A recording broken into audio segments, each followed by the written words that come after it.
आन टीवी के दिलचस्प, मुनफरिद और मजे से भरपूर शोज और ड्रामास देखने के लिए हमारे YouTube चैनल सब्सक्राइब कीजिए और बेल आइकन प्रेस कीजिए।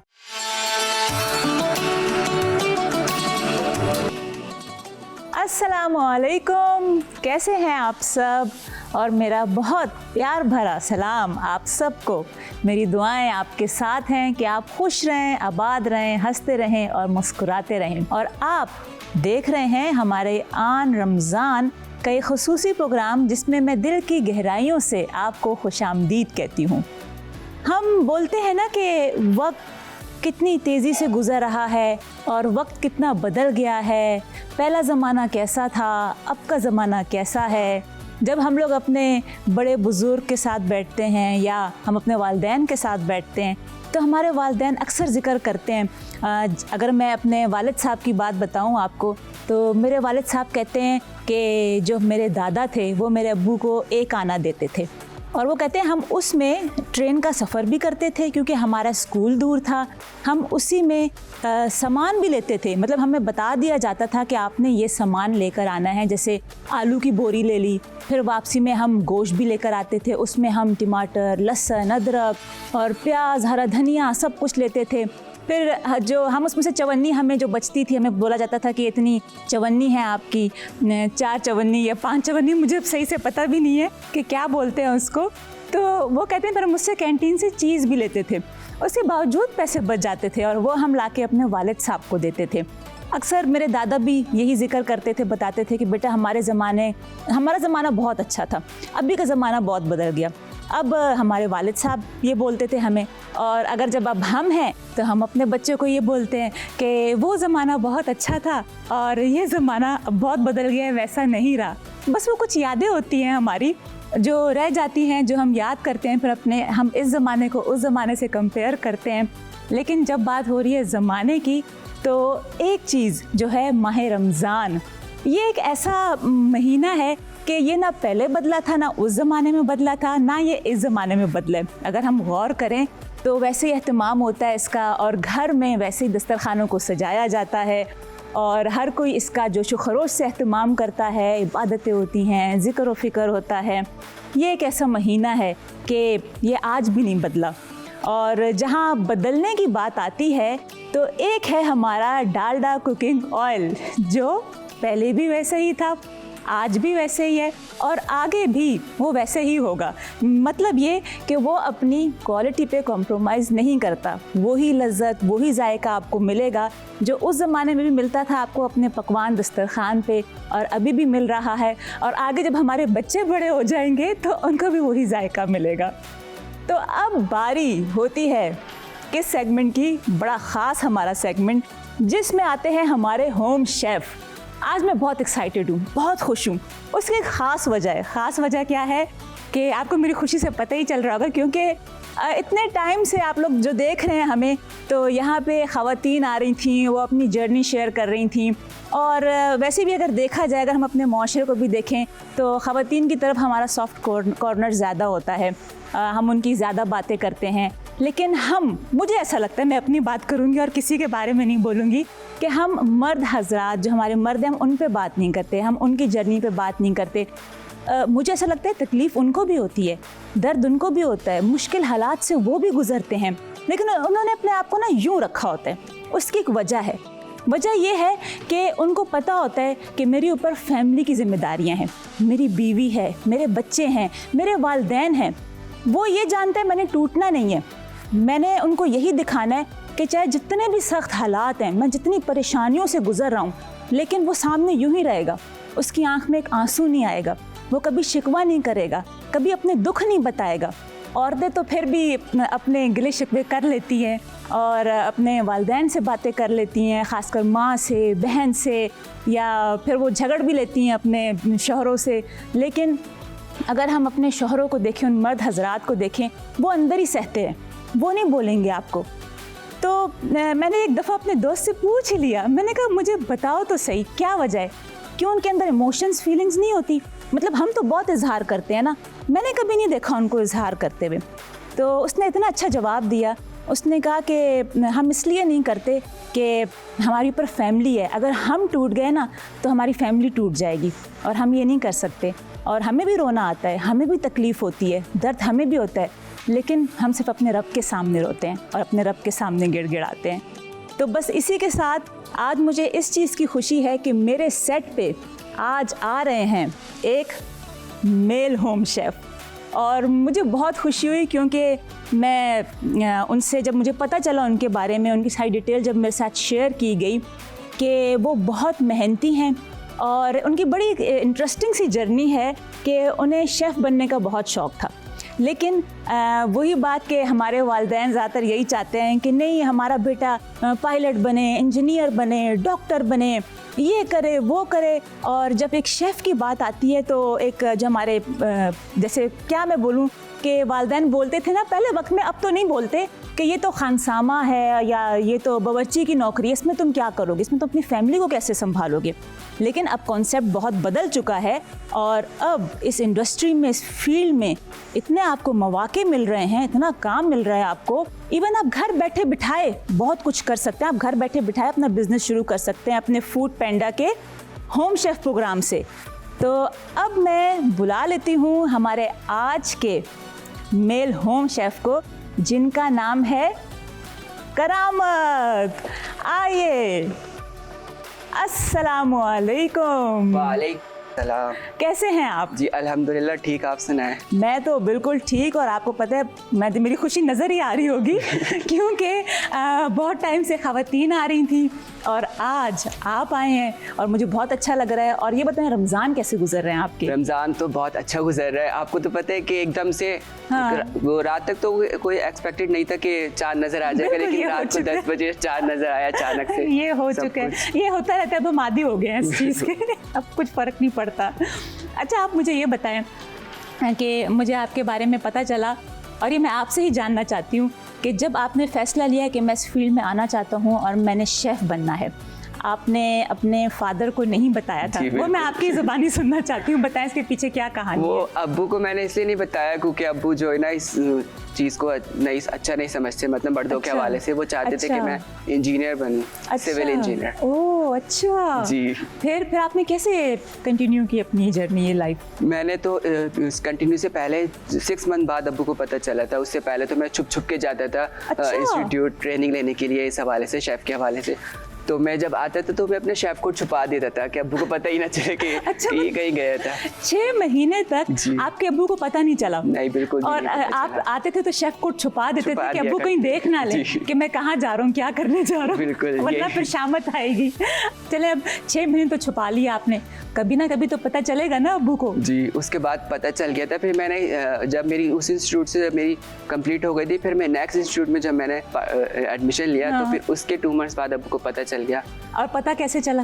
वो पूछते थे ना कि कहाँ जा रहा है ये। किससे? आपसे पूछा तो या? पता, मम्मा से। अच्छा फिर मम्मा ने क्या कहा? मम्मा ने फिर प्यार से समझा दिया पापा को कि मम्मा ने कहा होगा डांटना नहीं, मेरे बेटे को कुछ नहीं कहना। वैसे आप कितने भाई बहन हैं? हम 5 भाई और 1 बहन। अच्छा 5 भाई और 1 बहन। तो आप बड़े हैं सब में या छोटे या मिडिल में? मैं मिडिल हूँ। अच्छा आप मिडिल में। तो फिर जब पापा को पता चल गया कि मेरा बेटा भाई शेफ़ बन रहा है और फिर आप भी सामने आए होंगे, तो फिर क्या तासुरात थे उनके? क्या कोई पिटाई हुई और गुस्सा किया उन्होंने? नहीं, पिटाई तो नहीं हुई, बस गुस्से में कुछ बोल दिया था। लेकिन फिर मैंने थोड़ा सा वो कर लिया कि भाई बर्दाश्त किया, सब्र किया, खैर है कोई बात नहीं। फिर मना लिया अब्बू को आपने? जी मना लिया था। अब नहीं कहते कुछ, मतलब अब खुश हैं, अब कुछ नहीं कहते। तो आजकल आपकी क्या मसरूफियात है, क्या कर रहे हैं आजकल आप? आजकल तो आपको पता है रमज़ान है और रमज़ान में तो बहुत ज़्यादा फ्रोज़न फूड्स खाया जाता है। तो मैं ऑर्डर्स भी मिलते हैं, बहुत ऑर्डर्स भी मिलते हैं बहुत ज़्यादा। तो मैं फ्रोज़न फूड्स पे काम कर रहा हूँ। अच्छा। ऑर्डर्स ले रहा हूँ लोगों से। ज़बरदस्त, बेहतरीन, ज़्यादा से ज़्यादा। बहुत अच्छी बात है। और अच्छा अब आप यूँ करें, आज क्या रेसिपी शेयर क्या करेंगे आप हमारे व्यूअर्स के साथ? आज मैं रेसिपी शेयर कर रहा हूँ चिकन नूडल्स कबाब। चिकन नूडल्स कबाब, वाह बेहतरीन। और ये आप क्या बनाते भी रहते हैं घर में अपनी जी फैमिली मैं बनाता भी रहता हूँ। मेरी बहन की जो बेटी है ना, मैं उसके लिए बनाते रहता हूँ, क्योंकि आप ही अच्छा। कहती है कि जो है ना नूडल्स खाते नहीं है ऐसे, क्योंकि वो जो है ना, अच्छा, मतलब बच्चे नूडल्स नहीं खाते तो आपने कहा फिर मैं अपने तरीके से खिला दूंगा नहीं इनको वो नहीं नूडल्स। खिलाती ना कि नूडल्स हाँ। मैं नहीं खिलाऊंगी अपनी बेटी को के। फिर तो फिर आप खिलाते तो हैं फिर मैंने कहा कि मैं इसको ना गोश्त में चिकन वगैरह में मिक्स कबाब करके बना कबाब के? बना के कोई चीज बना के उसमें अच्छा। इसको मैं खिलाऊंगा। चलें फिर बताइए, तो फिर बच्चों की रेसिपी हो गई आज तो, और बड़ी नहीं जबरदस्त है, ये रमजान के दस्तरखान में भी सज सकती है वाकई में सच सकती है। और दूसरी बात करामत ये भी है कि अक्सर देखिए ना, पेरेंट्स को बड़ा मसला होता है हम लंच में क्या दें माओ जी, को खास तौर बिल्कुल। पे, तो मेरे ख्याल में दे सकते हैं हम दे लंच सकते में हैं, भी। स्कूल में भी दे सकते हैं, ये बच्चे लेके जा सकते हैं। जबरदस्त। अच्छा, चलें आप शुरू तो करें ना, बताएं कि क्या करने लगे आप इसमें। चिकन नूडल्स में हमारे पास है चिकन बॉइल्ड चिकन श्रेडेड की अच्छा, हुई है। आप मिक्स करेंगे, आपको कोई बाउल चाहिए इसके लिए मिक्स करने के लिए, क्या करेंगे? अच्छा, किया हुआ है आपने, जी, आपसे जी, मैंने बता रहे किया हैं, हुआ। ठीक है चलें बताएं। मेरे पास चिकन जबरदस्त। नूडल्स, चिकन श्रेडेड चिकन है बॉयल सही। एंड बॉयल नूडल्स हैं, ठीक है। सॉल्ट है, ब्लैक पेपर है, गरम मसाला है, चिली फ्लेक्स है, ऑयल है एंड ब्रेड क्रम्स है। अच्छा, और ये आपने दिखा दें जरा हमारे व्यूवर्स को, ये आपने मिक्सचर बना के जी, रखा है, पहले ये से यहाँ पे मिक्सचर रखने बना के रखा। हाँ ठीक है। और ये चीज़ें आपने सब इसमें ऐड की ऐड कर दी। और आपने मिक्सचर बना लिया। तो चिकन आपने किस तरह बॉईल किया, सिंपली बॉईल किया, इसमें सॉल्ट पेपर कुछ ऐड किया नहीं, था? सिंपली मैंने चिकन बॉयल किया बस, जी। और इसको आपने फिर फिर shred उसके बाद कर मैंने लिया। इसको श्रेड किया है। ठीक है, सही, श्रेड करने के बाद फिर मैंने सारी चीज़ ऐड कर दी इसमें, फिर मैंने इसको मिक्स कराया। ठीक है। फिर उसके- और हरा धनिया भी आपने ऐड हरा किया है धनिया भी इसमें? ऐड किया मैंने इसमें। सही। और तो बहुत ही सिंपल से मसाले हैं ना, जी, जी, आसानी से बिल्कुल। हर घर बहुत में। इजी रेसिपी है, मतलब आप हाँ। बना के आप इसको फ्रीज कर दें और अच्छा। आप अफ्तार में फ्राई करें, लंच में दें बच्चों को, बहुत इजी सही, रेसिपी है। ठीक है। तो अब आप क्या करेंगे, आपका नेक्स्ट प्रोसेस क्या नेक्स्ट है प्रोसेस इसमें? हमारा, हम इसकी टिक्कियाँ बनाएंगे कबाब की, फिर इसको हम ठीक है। अंडे से और फिर ब्रेड क्रम्ब से हम इसको चलें, कोट आप करके साथ फ्राई साथ करेंगे। बनाएं भी और फिर मैं आपसे बातें भी करनी हूँ, क्योंकि बहुत कुछ जानना है और मुझे यकीन है कि व्यूवर्स भी बहुत कुछ जानना चाह रहे हैं आपके बारे में। तो आप साथ साथ अपना काम भी करते रहें। और अच्छा, ये मुझे बताएं करामत, आप घर में क्या चीज़ बहुत अच्छी बनाते हैं जो आपके पापा को बहुत पसंद है और जब वो खाते हैं उनका दिल खुश हो जाता है, या कभी मनाना हो, नाराज़ हो, तो क्या बना के खिलाते हैं? कुछ इस तरह का है? अबू की फेवरेट डिश तो पाकिस्तानी है, क्योंकि वो अच्छा, पाकिस्तानी ही खाते ज़्यादातर। आपको पता है जो पुराने ज़माने के लोग होते हैं वो ये चाइनीज़ वो हाँ नहीं इस चीज़ खाते, पे नहीं जाते। उनको ज़्यादातर ये पाकिस्तानी खाने अच्छे लगते हैं, और वो भी जैसे हल्का मिर्च मसाला जी, हो जी, उसमें ना, बिल्कुल हल्का मिर्च तेल भी मसाला। ज़्यादा ना हो। और आपकी अम्मी के लिए, अम्मी को क्या पसंद है? उनके लिए मम्मा को ज़्यादातर जो है ना पालक पनीर पसंद है। अच्छा, जी। तो आप बनाते हैं पालक पनीर? जी, पालक पनीर बनाते हैं। जब भी पालक आती है मम्मा कहती है कि भाई पालक आ गई है, अब इसका पालक पनीर ही अच्छा, बनेगा और फिर- कुछ नहीं बनेगा। फिर मम्मा बोलती होंगी करामत पालक आ गई है, आ जाओ किचन में। बिल्कुल ऐसे ही खाती हैं। अच्छा, बेहतरीन। और मेरे 5 भाई हैं, तो फिर उन सब की अलग अलग फरमाइश होती है कि मुझे ये बना कर दो, मुझे ये बना कर दो। अच्छा, सही। तो ये जो आपके क्या कहते हैं भाई हैं, फिर जो ये आपकी क्या बोलते हैं फरमाइशें करते हैं आपको, जी। तो कभी आप ये नहीं कहते कि बस यार थक गया हूँ, बहुत हो गया, मतलब हर तरफ से फरमाइशें फरमाइशें जी, फरमाइशें, जी, मैं बोलता किधर गया, मैं कहाँ हूँ? बोलता हूँ मैं उनको, बिल्कुल बोलता हूँ, बस क्या करूँ, भाई है ना, कुछ तो करना पड़ता है। देखें, ये भी एक वैसे क्योंकि नहीं, वैसे करामत सच बताइएगा, मुझे पता है आप बहुत सच बोलने वाले हैं। जैसे जो बहुत अच्छा खाना बनाने वाले होते हैं, कभी वो भी कहते हैं ना कि हमें भी ब्रेक चाहिए ना। बिल्कुल। हम आपका बाप भी बनाए भाई, साथ साथ, और सही बातें तो बात मैं है। करती रहूंगी आपके साथ। तो वो भी कहते हैं कि भाई हमें भी ब्रेक चाहिए, या हमारा भी दिल करता है कि हमें कोई पका के खिलाए। बिल्कुल ऐसा ये होता बात तो है ना? तो आपका वैसे क्या दिल करता है कि आपको किसके हाथ का खाना अच्छा लगता है, या कौन आपको बना के खिलाए? मुझे तो मम्मा का हाथ का ही खाना अच्छा लगता है, बस मम्मा की तो बात ही अलग होती है ना। क्योंकि आप ही की तो शादी हो गई ना, आप ही अपने घर की हो गई है। अच्छा। तो फिर मैं ही बना लेता हूँ या फिर कभी मम्मा बना लेती है। अच्छा, थोड़ा ये भी बताएं करामत के आजकल आपकी जो स्टडीज़ चल रही हैं ये कुलिनरी आर्ट्स में, वो क्या हैं, या क्या कर रहे हैं आप, या आगे आपका क्या एम है अपने इस फील्ड को लेके? कलर आर्ट्स में मेरी अभी चल रही है, प्रोसेस में मेरे अभी जो है अभी अच्छा, स्टार्ट है, सही। तो अभी चल रही है। अभी मेरे पेपर्स भी हैं रमज़ान के बाद ना। अच्छा। कलर के, जी 2 पेपर, एक फूड कॉस्टिंग और हाँ। एक और जो तैयारी theory चल रही है होती आपकी पेपर्स की, या नहीं कोई खास डांट के बिठाना पड़ता है आपको, जैसे मम्मा डांटती नहीं हैं नहीं नहीं, बच्चों मैं को? ऐसा बिल्कुल भी नहीं हूँ, मैं खुद ही पढ़ लेता हूँ। पढ़ाकू बच्चे हैं, जी, किताबी बिल्कुल कीड़ा। पढ़ाकू बच्चे। अच्छा, मैंने ये तो फ्राई पैन तो रख दिया है ताकि आप कबाब बनाएं। 2-3 ही बना के दिखा दें हमारे व्यूवर्स को, आप एक और भी बना लें आप, जी और फिर इसको फ्राई करेंगे, ठीक है? अच्छा, इसको हम फ्राई करके फ्रीज कर लें, यानी पहले फ्रीज करें हम इसको? जी, पहले फ्रीज, मतलब इस स्टेज पे हम इसको फ्रीज नहीं कर नहीं लें? नहीं, कोट हाँ, करके आप फ्रीज करके रख दें, कोट क्योंकि करके। फिर वो कोटिंग जो होती है ना, फिर वो टाइट हो जाती है ना, फिर अच्छा अच्छा, फ्राई होते हुए सही। वो टूटती नहीं, मतलब उसके जो टूटती ब्रेड है। क्रम्स होते हैं ना, वो गिरते नहीं। अच्छा ठीक है ठीक है। मतलब आप ये कह रहे हैं कि फुल बना के और इसको ब्रेड क्रम्स लगा के फिर हम इसको जी, फ्रीज कर फ्रीज दें। कर। और तकरीबन कितने, मेरे ख्याल में 3 महीने तक 4 महीने तक तुम फ्रीज कर सकते जी, हैं कर इसको, है सकते ना? हैं, बिल्कुल कर इतना सकते टाइम है शेल्फ लाइफ इसकी। अच्छा, आप अपना जो आपने कहा कि मैं आजकल रमज़ान में फ्रोज़न फूड्स का काम कर रहा हूँ और सेल भी कर रहा हूँ, तो आपका नाम तो बता दें, पेज का नाम क्या है, हम कैसे आपको ऑर्डर दे सकते हैं, हमारे व्यूवर्स को कैसे पता चलेगा? मेरे पेज का नाम है करामती चटखारे। करामती चटखारे। अच्छा, वाह भाई, बेहतरीन नाम भी आपने चुन के रखा है, मतलब आपके नाम से जुड़ता हुआ ही है। जी, करामती चटखारे। बेहतरीन बेहतरीन। चलें, मैं फिर लाजमी आपके इस पेज पर सर्च करूंगी। अच्छा, उस पे भी है, इंस्टाग्राम पे भी है और फेसबुक पेज भी है आपका, करामती चटखारे के नाम से। चटखारे। बेहतरीन। अच्छा, आप इसको फिर मेरा ख्याल में फ्राई करें, ठीक है? अपना ये काम आप करते रहें, रोकिएगा नहीं, और फिर मैं दोबारा आती हूँ आपके पास और देखते हैं कि आपकी डिश कहाँ तक पहुँची। तो अब बारी है एक ब्रेक की, लेकिन आप देख सकते हैं कि मैं कितना एक्साइटेड हूँ, क्योंकि भाई आज जो हमारे साथ हमारे यहाँ पे शो पे जो यंगस्टर आए हैं, इतनी मज़े की उनकी जर्नी है और जो मज़े की रेसिपी वो शेयर कर रहे हैं, तो यही मैं कहना चाहूँगी कि मतलब इनको देख के मुझे यकीन है कि बहुत से जो हमारे व्यूवर्स हैं, इस तरह यंगस्टर्स हैं जो देख रहे होंगे, तो उनमें ज़रूर ये मोटिवेशन पैदा हुई होगी कि भाई हम भी कुछ कर सकते हैं, हम भी कम नहीं हैं, और शेफ़ बनना कौन सी बुरी बात है, कोई बुरी बात नहीं। आजकल तो इतना स्कोप है और आप बल्कि घर बैठे बिठाए कमा सकते हैं। अगर आपको लगता है कि नहीं बहुत मुश्किल है और आपके पास अच्छी खासी इन्वेस्टमेंट होनी चाहिए, तो ठीक है, वो एक अलग बात है, लेकिन शुरू हमेशा छोटे से करना चाहिए, एकदम से बड़े से शुरू नहीं करना चाहिए। जब हम छोटे से शुरू करते हैं ना और आहिस्ता आहिस्ता एक एक करके सीढ़ी ऊपर चढ़ते हैं, तो उस कामयाबी का मज़ा ही कुछ और होता है। तो आपकी इस बिज़नेस की घर बैठे कमाई की इस शुरुआत में आपकी मदद कर सकता है फूड पैंडा। आप फूड पैंडा के होम शेफ़ प्रोग्राम पे खुद को रजिस्टर करवाएं, जो कि बहुत ही आसान है।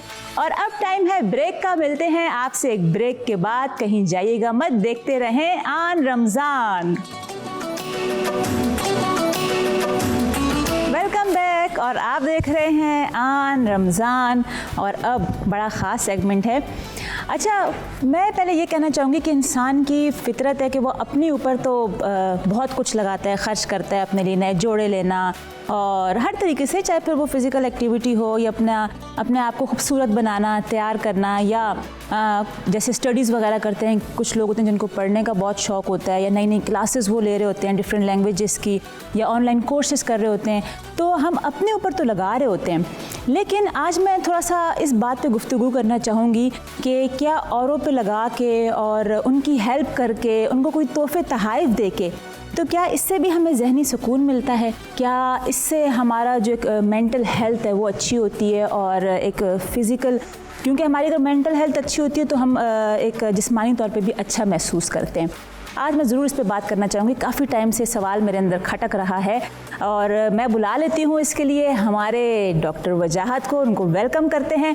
तो प्लीज़ वेलकम डॉक्टर वजाहत, आ जाइए आप और तशरीफ़ फरमाइए। वालेकुम अस्सलाम, कैसे हैं आप? बस जनाब बिल्कुल ठीक, और रमज़ान मुबारक के महीने बिल्कुल बहुत अच्छे तरीके से लूट रहे हैं, इबादत चल रही है और साथ साथ रोज़े चल रहे हैं। बिल्कुल ऐसे ही है। आप बताएं, आप कैसी हैं? ठीक है, बहुत खुश अल्हम्दुलिल्लाह, और माशाल्लाह, बस ऐसे लगता है तेज़ी से गुजर रहे हैं। सही बात, और पता भी नहीं चलेगा, और ये बेचारे माह रमज़ान जो महीना है खूबसूरत सा गुजर भी जाएगा।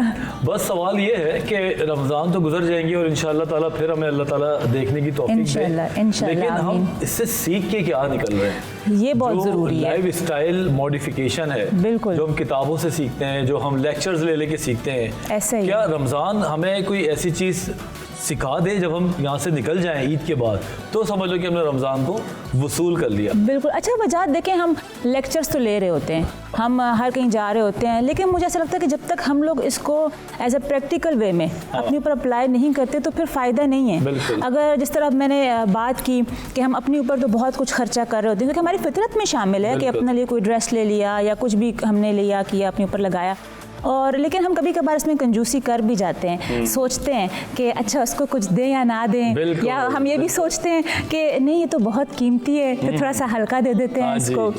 तो इस बारे में मैं ये पूछना चाह रही हूँ, क्योंकि माह रमज़ान का भी महीना है और अगर हम इस तरह कुछ करते हैं किसी के लिए लेकिन खुशी से दिल खोल के, तो इसका हमारी जैसे जहनी सेहत पे क्या असर पड़ता है? देखिए, अगर इस्लामी पॉइंट ऑफ व्यू से भी देखें ना, तो बचपन से हमने सुना है कि हमेशा अपने भाई को भी वो चीज़ दो जो तुम अपने लिए पसंद करो। बिल्कुल ऐसा ही है। तो ये तो इस्लामी पॉइंट हो गया। बिल्कुल। अब हम बात करते हैं अपने आप को खुश रखने की, तो एक वर्ड है हॉस्पिटैलिटी। ठीक, लेना देना, एक दूसरे के लिए तोहफे तोहफ़ का, एक दूसरे को एक्सचेंज करना, ठीक है, किसी की पैसों से मदद करना, किसी की कोई कपड़े दे के मदद करना, ये जो खूबसूरती है, जो डायमेंशन है, वो हम बहुत पाकिस्तान में खासतौर पर मिस करते हैं।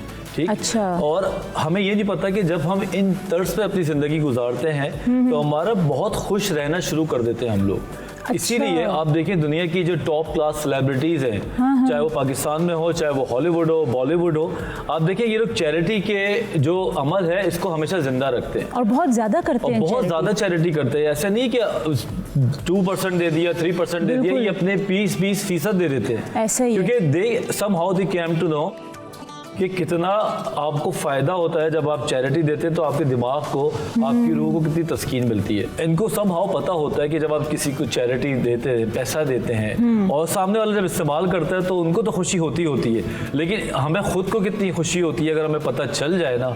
तो मैं आपको बताऊं कि आप बांटते रहें और दुनिया वालों को देते रहें और अल्लाह ताला जाहिर सी बात है फिर आपको भी दे रहा होता है, नवाज रहा होता है। जाहिर सी बात है, वजाहत देखें आप अगर जिसको दे रहे हैं, हेल्प कर रहे हैं, तो उनके दिल से कितनी दुआएं निकल रही होंगी, और क्या वो अल्लाह कबूल नहीं करेगा? तो वो जहनी सुकून तो मिलना ही है ना, और रूहानी सुकून भी मिलता है इससे फिर। बिल्कुल, बेसिकली देखिए ना, साइकोलॉजी हो या साइकाट्री हो, इसके अंदर एक कोना है जिसमें कहते हैं रूहानी तौर पे आप अपने आप को सेटिस्फाइड फील करें। हम कहते हैं ना यार मैंने ये काम किया और मुझे बड़ी तस्कीन फील हुई।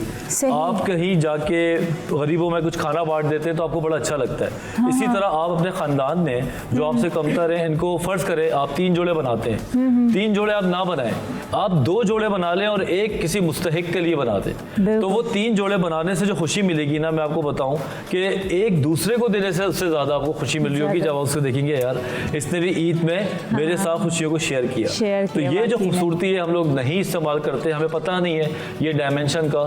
हम चाहते हैं कि अपनी अलमारियाँ भरें, अपने परफ्यूम्स के टेबल पे अंबार लगा दें, पड़े हुए होते हैं हम इतना आप सोचें, अब जैसे अलमारियाँ भरने की बात, इतने जोड़े पड़े हुए हैं, याद भी नहीं है हमें, 6-6 महीने साल गुजर गए, अच्छा ना हम पहनते हैं ना हम किसी को देते हैं, और बस वो अलमारी की जीनत हुए में, तो क्या फ़ायदा है इस चीज़ का? बल्कि मुझे लगता है ये भी एक जहनी बोझ बन जाता होगा हमारे ऊपर। देखिए ना, जितनी चीज़ें आपके घर में होंगी वो पीछे दबती जाएंगी, आपके इस्तेमाल में कम आएंगी, ठीक है, और जितना ज़्यादा आपके पास अच्छी क्वालिटी चीज़ें हो, कम हो, लेकिन आपके भाइयों के पास भी हों, आपके दोस्तों के पास भी हों, आपके ख़ानदान वाले हैं, नौकर हैं आपके घर में, अगर आप एक आँख उठाएं तो सही ना, तो आपको पता चल जाता है कि भाई ये लोग जो है ना ये मुस्तहिक हैं, इनको भी दिया जाए। तो इस ये जो हॉस्पिटैलिटी का अमल है वो हम लोग को रमज़ान से आदत डलवाता है। ठीक, यही आज की बात मैं करना चाहूँगा कि हमारे जो जज्बा है वो बड़ा बेदार हो जाता है जहाँ से रमज़ान स्टार्ट होते हैं।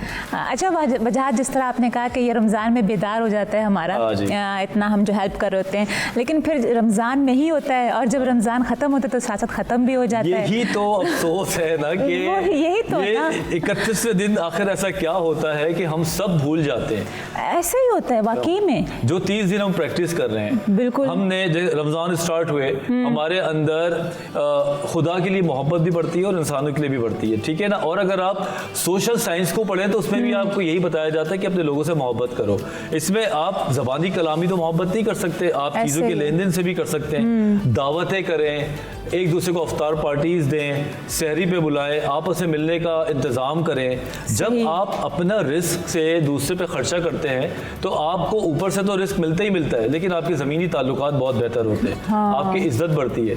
ये चीज़ जो है ना हम लोग नहीं देख रहे होते। अगर आप किसी और दुनिया में जाएं, मुल्क में जाएं, तो मैंने वहाँ पे देखा है कि जो लोग हैं आपस में छोटी छोटी दावतें करते रहते हैं, आपस में मिलते रहते हैं, क्योंकि बिजी बहुत होते हैं तो बहाने से मिलते हैं। पाकिस्तान में अब जो है ना बहुत चीज़ें कमर्शियल होती जा रही है। लेकिन वजह देखें, अब दावतों की एक बात ये भी है ना कि अगर हम अपना एक वही बात है ना, पुराना वक्त बोलूँ या सादा वक्त बोलूँ, क्या कहूँ, या अभी भी ऐसे लोग मौजूद हैं। अब फ़र्ज़ करें हमारे घर मेहमान आए, अगर हमने उनके सामने एक कप चाय भी रख दिया, सिर्फ पानी भी रख दिया, एक कप चाय बिस्किट रख दिया, तो वो उस पर भी राज़ी हो जाते हैं। लेकिन कुछ इस तरह के हैं कि वो राज़ी नहीं होते, तो उससे भी घबराहट होती है उनको बुलाते हुए कि अब हम क्या करें, क्योंकि जब तक टेबल भरा नहीं होगा तो मेहमान खुश नहीं होगा, राज़ी होके नहीं जाएगा।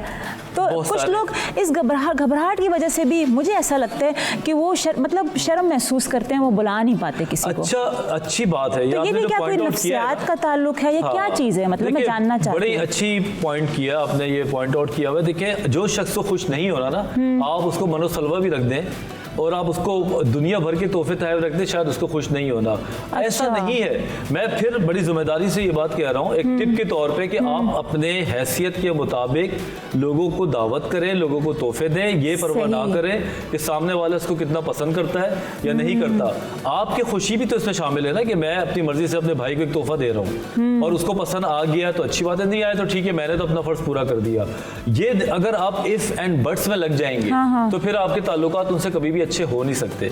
और जिन्होंने कीड़े निकालने हमारा, आपको पता ही है, उन्होंने तो हर जगह निकालने ही है। और बल्कि मैं कहती हूँ कि ऐसे भी कुछ लोग होते हैं कि अगर उनको आप इतनी मोहब्बत से कोई तोहफा दे रहे हैं, वही बात है ना, मैं कहती हूँ कि तोहफे की कीमत को ना देखें। एक गुलाब भी हो ना तो उसको कबूल करें और संभाल के रखें अपने पास। लेकिन मैंने ये भी देखा है कि अक्सर कोई इतनी मोहब्बत से तोहफा देता है और वो सामने ही बोल देते हैं कि हाँ बस गुजारा है और ठीक है, तो कितना दिल टूट जाता है इसमें। देखो, दिल रखो नहीं ना इतना छोटा जो बात पे समझ ले वो टूटता रहे। आप अपने दिल को मजबूत रखें, आप अपने तौर पे अच्छा काम करते रहें, मतलब अपने सुकून के लिए हम करते रहें कि हमारा दिल मुतमईन हो और हमें एक जैसे नफ्सियाती क्या बोलते हैं कि जहनी सुकून हो, कि हम ये सेटिस्फाई हो कि देखो हम तो अच्छा कर रहे हैं ना अपनी तरफ से। बिल्कुल। सबसे पहला पॉइंट ये कि मैं हॉस्पिटैलिटी या लेना देना क्यों करता हूँ। पहला सवाल भाई मैं इसलिए करता हूँ ताकि मैं इससे खुशी फील करता हूँ। सही, पहला तो ये नियत हो गई ना कि मैं इससे खुशी फील करता हूँ, दूसरा करे या ना करे।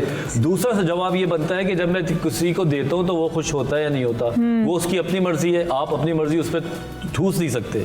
तो बिल्कुल सही। पहले बात यही है कि बस आप अपनी खुशी के लिए, क्योंकि जब आप अल्लाह से दुआ करते हैं या आप अच्छी लाइफस्टाइल को फॉलो करते हैं, इन तमाम चीज़ों के बाद थर्ड नंबर आता है चैरिटी का। ठीक, जब आप दुनिया के मदद करते हैं, छोटी छोटी चीज़ें, जब छोटा सा लेवल है, मैं बताऊं कि अगर आप अलमारी की सफाई भी करते हैं और अपने प्यारे से नौकर को किसी को अपने बाकी के कपड़े दे देते हैं और खुशी से ले लेता है, तो उससे अच्छी और क्या बात होगी। और ढूंढे ये छोटी छोटी चीज़ें ढूंढे, और इसी में सुकून है, इसी में खुशियाँ और सुकून भी है। छोटी छोटी चीज़ों में हमें सुकून ढूंढने के लिए कुछ बड़ा नहीं करना होता, छोटी छोटी चीज़ें होती हैं, उसी में ही सुकून छुपा है। अगर आप करने लग जाए ना तो बस ज़िंदगी बहुत आसान है। हमने खुद मुश्किल की हुई है अपने लिए। और अब मैं ज़रा किचन में चली जाऊँ, क्योंकि आज हमारे साथ यहाँ पे आप देख सकते हैं जो शेफ़ हैं। बड़ी खुशी हुई ये देख के कि मेल शेफ़ है और जनाब अली इतने महारत के साथ बना रहा है। बहुत, तो हमें तो लगता है खवातीन ही आएंगी, लेकिन माशाल्लाह आज तो नहीं, वैसे मर्द बहुत अच्छा बनाते हैं। आप रेस्टोरेंट्स वगैरह में देखें, मेजॉरिटी जो है वो मर्दों की ही है। बिल्कुल। और क्योंकि आपको पता है बहुत मेहनत वाला काम होता है असल में, सही जान वाला, मेहनत वाला, और इसमें बहुत लॉन्ग आवर्स आपको काम करना होता है, मुसलसल खड़े होके। जी, तो बताएं, वाह बेहतरीन, माशाल्लाह माशाल्लाह, और कितनी अच्छी प्रेजेंटेशन की है आपने। और एक कबाब तो कहीं से अच्छा बिल्कुल लग ही नहीं रहा कि आपने इसमें नूडल्स ऐड किया, वरना यूजली मैंने देखे हैं ना इस तरह कबाब लोग बनाते हैं तो वो उनकी शक्ल ही बिगड़ी हुई होती है जिनमें नूडल्स डले हुए होते हैं, क्योंकि नूडल्स बाहर आ जाते कहीं ना कहीं। ऐसे ही है। जब आपने कहा था ना कि मैं चिकन नूडल्स कबाब बना रहा हूँ तो उस टाइम थोड़ी मैं हो भी गई थी। मैंने कहा अच्छा पता नहीं इसमें नया क्या करके दिखाएंगे, बाहर ना निकल जाए समझिए कहीं से, वो गंदगी वगैरह ऐसी लगती है ना, ऐसे ही ना, वो अच्छा नहीं लगता। लेकिन ये इतना खूबसूरत लग रहा है बिल्कुल, मतलब मैं कहूँगी कि जो देखने वाले व्यूवर्स भी हैं वो कहीं से गेस नहीं कर सकते कि इसमें नूडल्स है कहाँ। अच्छा मुझे ये बताएं करामत, आपको कैसा लगा आज यहाँ आके? मुझे तो बहुत अच्छा लगा यहाँ पर आके। अच्छा लगा आपको? और मैं तो यही बोलूँगी कि हमारी बहुत सारी दुआएं आपके साथ हैं, आप ऐसे ही काम करते रहें। अच्छा, आप कोई यूट्यूब चैनल पे भी कुछ करते हैं अपना काम? कहीं पे? कहीं पे करता हूँ लेकिन अच्छा, अपना नहीं है अभी? अपना नहीं, अभी इंशाल्लाह मैंने स्टार्ट करना है अपना। इंशाल्लाह आप ज़रूर स्टार्ट करें, और अपने जो भी आपका एम है, आपका जो ड्रीम है, क्योंकि आप इतनी मेहनत कर रहे हैं, तो इंशाल्लाह अल्लाह पाक आपको ज़रूर कामयाब करेंगे। हम सब की दुआएं आपके साथ हैं, और अपना नाम बनाएं कि कल को आपके जो फादर है ना वो बहुत प्राउड फील करें, वो बोलें कि मेरे बेटे ने अच्छा किया था, जो वो छुप के चला गया था और मुझे बताया नहीं था उसने, और वो सबको खुशी से बताएं और बोलें कि भाई, और वाकई में ये इज्जत वाला काम है बहुत। जी बिल्कुल इज्जत वाला, क्योंकि पुराने ज़माने के लोग कहते हैं कि जो बावर्ची बनने के लिए गए खाना बनाएगा, लेकिन उनको पता नहीं है कि शेफ़ के पीछे क्या है, शेफ़ कैसे बनता है, कितनी स्ट्रगल है उसकी, कि वो शेफ़ पढ़ता है, फिर हर चीज़ के बारे में वो सर्च करता है, फिर वो रेसिपी क्रिएट करता है, बिल्कुल, फिर वो कॉस्टिंग भी देखता है, लेकिन वो बस उनका एक ही माइंड है कि शेफ़ सिर्फ खाना बनाता है। बिल्कुल, मतलब शेफ़ का काम सिर्फ खाना बनाना नहीं है, मतलब वो स्टार्ट से लेके एंड तक वो सब कुछ कराता है। जिस तरह अगर आपने एक रेस्टोरेंट खोलना है तो आपको हर चीज़ देखनी होती है, यहाँ तक कि अगर आप इंग्रेडिएंट्स तक खरीद रहे हैं, उसकी कॉस्टिंग कर रहे हैं, आपका जो क्या बोलते हैं, मेन्यू प्लानिंग हो गया, बहुत सारी चीज़ें इसमें आ जाती हैं, बहुत कुछ आता है। किचन डिज़ाइन करना, बिल्कुल, शेफ़ जो है बहुत सारी किस्म के, वो किचन भी डिज़ाइन करता है, वो मेन्यू भी देखता है, वो लाइटिंग वगैरह भी, जो हम रेस्टोरेंट डिज़ाइन करते हैं वो डिज़ाइनिंग भी देखते हैं। तो शेफ़ बिल्कुल एक पूरा वो क्या कहते हैं, मतलब एक क्या बोलते हैं, पूरा फुल पैकेज है जी, फुल पैकेज चीज़ें उसमें। अगर एक शेफ़ बोले ना कि नहीं मैं ये तो नहीं कर सकता, मैं यूँ नहीं कर सकता, मैं सिर्फ खाना पका सकता हूँ, तो मतलब कि फिर वो खाना जो पका सकता है वो सिर्फ कुक है। हाँ, जो शेफ़ है वो पूरा एक मिक्सचर है, मतलब उसको जहाँ भी खड़ा कर देंगे तो वो उसको वो जानता है कि मैंने क्या काम करना है अपनी फील्ड के बारे में। तो बहुत शुक्रिया करामत आपका, और बहुत सारी दुआएं हैं हमारी आपके साथ। और सबसे पहले तो मैं आज देखें कितना खुश हूँ, आपको देख के एक अलग सी एनर्जी आ गई, पर बहुत पॉजिटिव वाइब्स हैं आपके अंदर, एनर्जी है, महसूस होती है, मैं बहुत महसूस करती हूँ इन चीज़ों को। और थैंक यू सो मच। और अब हम लेते हैं एक ब्रेक के बाद आपकी मुलाकात होगी आपके एक बेहतरीन से सेगमेंट में, कहीं जाइएगा नहीं, देखते रहें आन रमज़ान।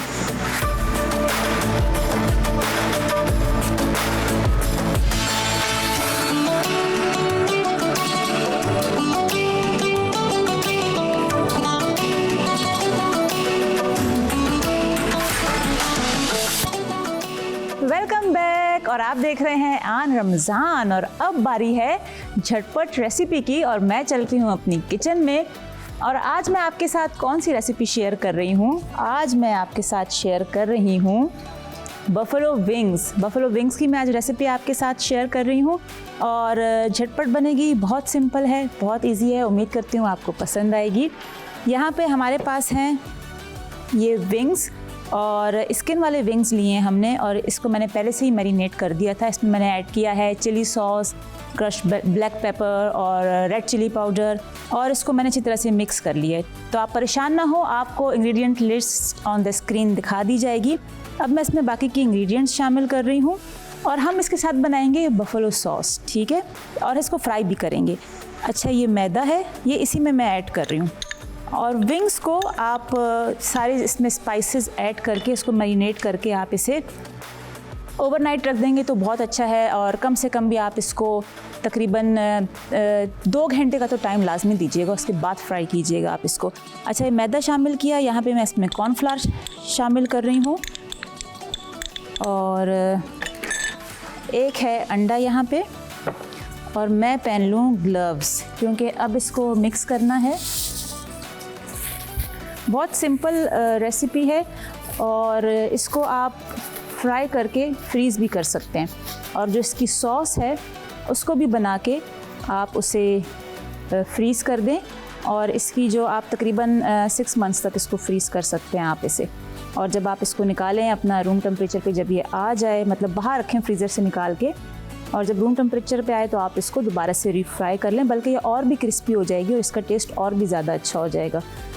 थोड़ा सा मैं अंडा इसमें शामिल कर रही हूँ, ये 1 अंडा है, और पूरा ही कर रही हूँ मैं क्योंकि अब साइज़ पर डिपेंड करता है, इसका साइज़ छोटा है तो ये मैं सारा ही इसमें ऐड कर रही हूँ। अच्छा, ऑयल यहाँ पे गरम किया हुआ है पहले से, और इसे मैं फ्राई करूँगी।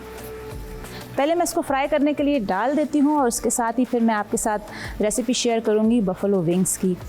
और ये देखें ये वाला जो काम होता है ना, इसमें थोड़ा खिलारा मच जाता है, क्या करें अब।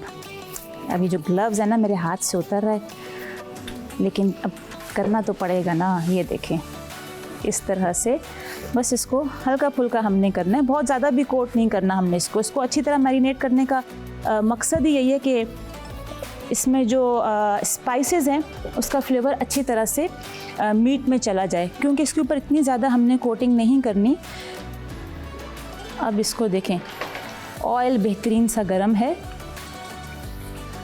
और इस तरह से मैं इसको फ्राई करूँगी। अच्छा, अगर आपने इसको फ्रीज़ करना है तो आप इसको 5 मिनट फ्राई करेंगे और उसके बाद फिर आप इसको निकालें, ठंडा करें। बिल्कुल जब ये रूम टेम्परेचर पे आ जाए तो आप इसको फिर फ्रीज़ करेंगे।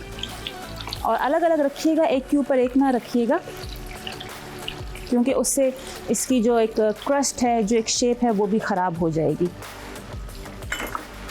मैं धो लूँ हाथ और उसके बाद फिर हम बनाते हैं इसकी सॉस। मज़े की चटपटी सी स्पाइसी सी इसकी सॉस बनेगी और उन लोगों को बहुत पसंद आएगी जो ज़रा चटपटा खाना पसंद करते हैं। चलें जी, हाथ मैंने धो लिए हैं। हाँ, ये रहा टिश्यू।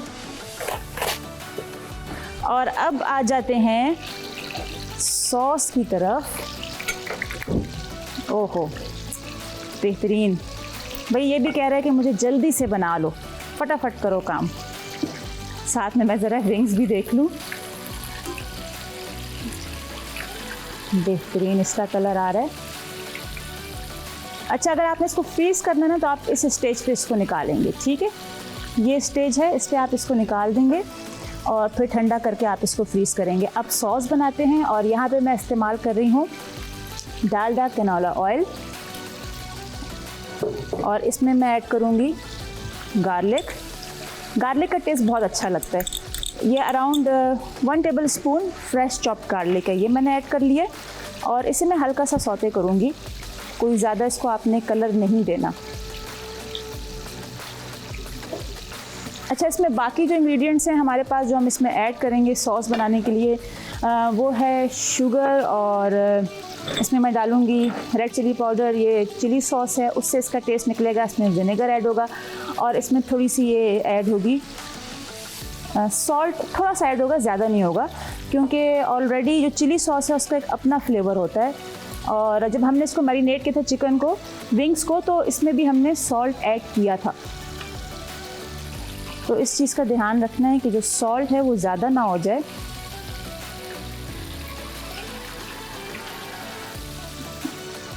अच्छा, गार्लिक बस जस्ट सॉफ्ट करना है गार्लिक को, कोई ज़्यादा कलर नहीं देना। और यहाँ पे मैं इसमें ऐड कर रही हूँ ये चिली सॉस।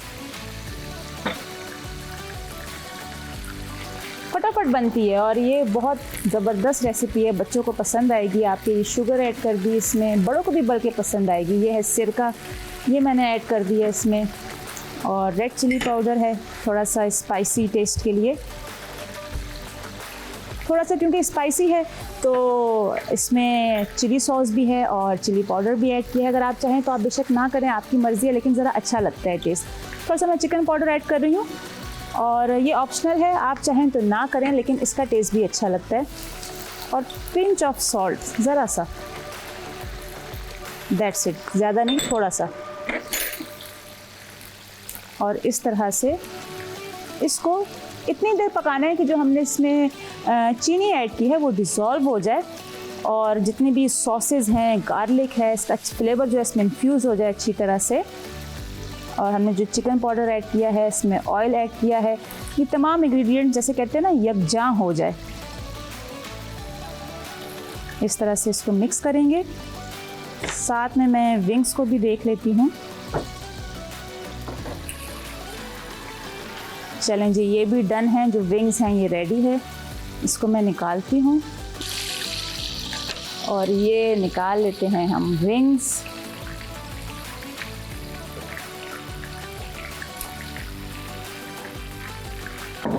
इसका चूल्हा कर दें बंद। और अब हम क्या करेंगे,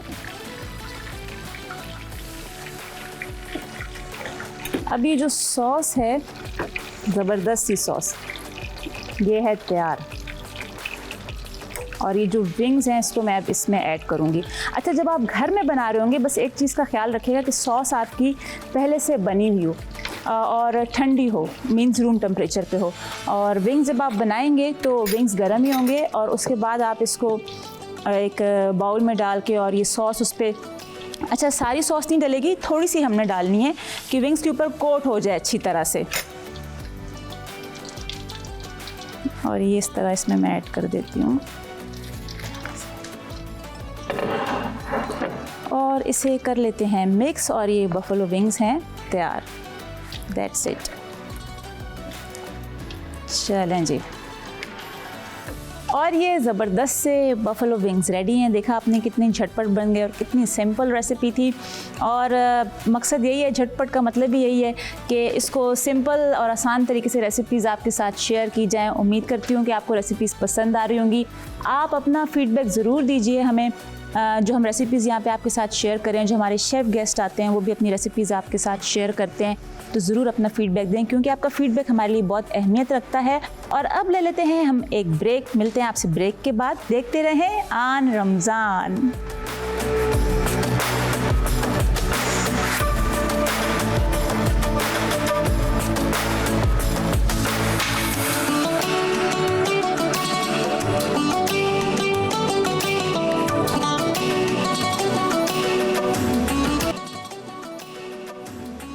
वेलकम बैक, और हम वापस आ चुके हैं और अब बारी है आपकी फेवरेट सेगमेंट की, जिसका आपको होता है बहुत इंतज़ार कि कौन है आज वो सेलिब्रिटी गेस्ट।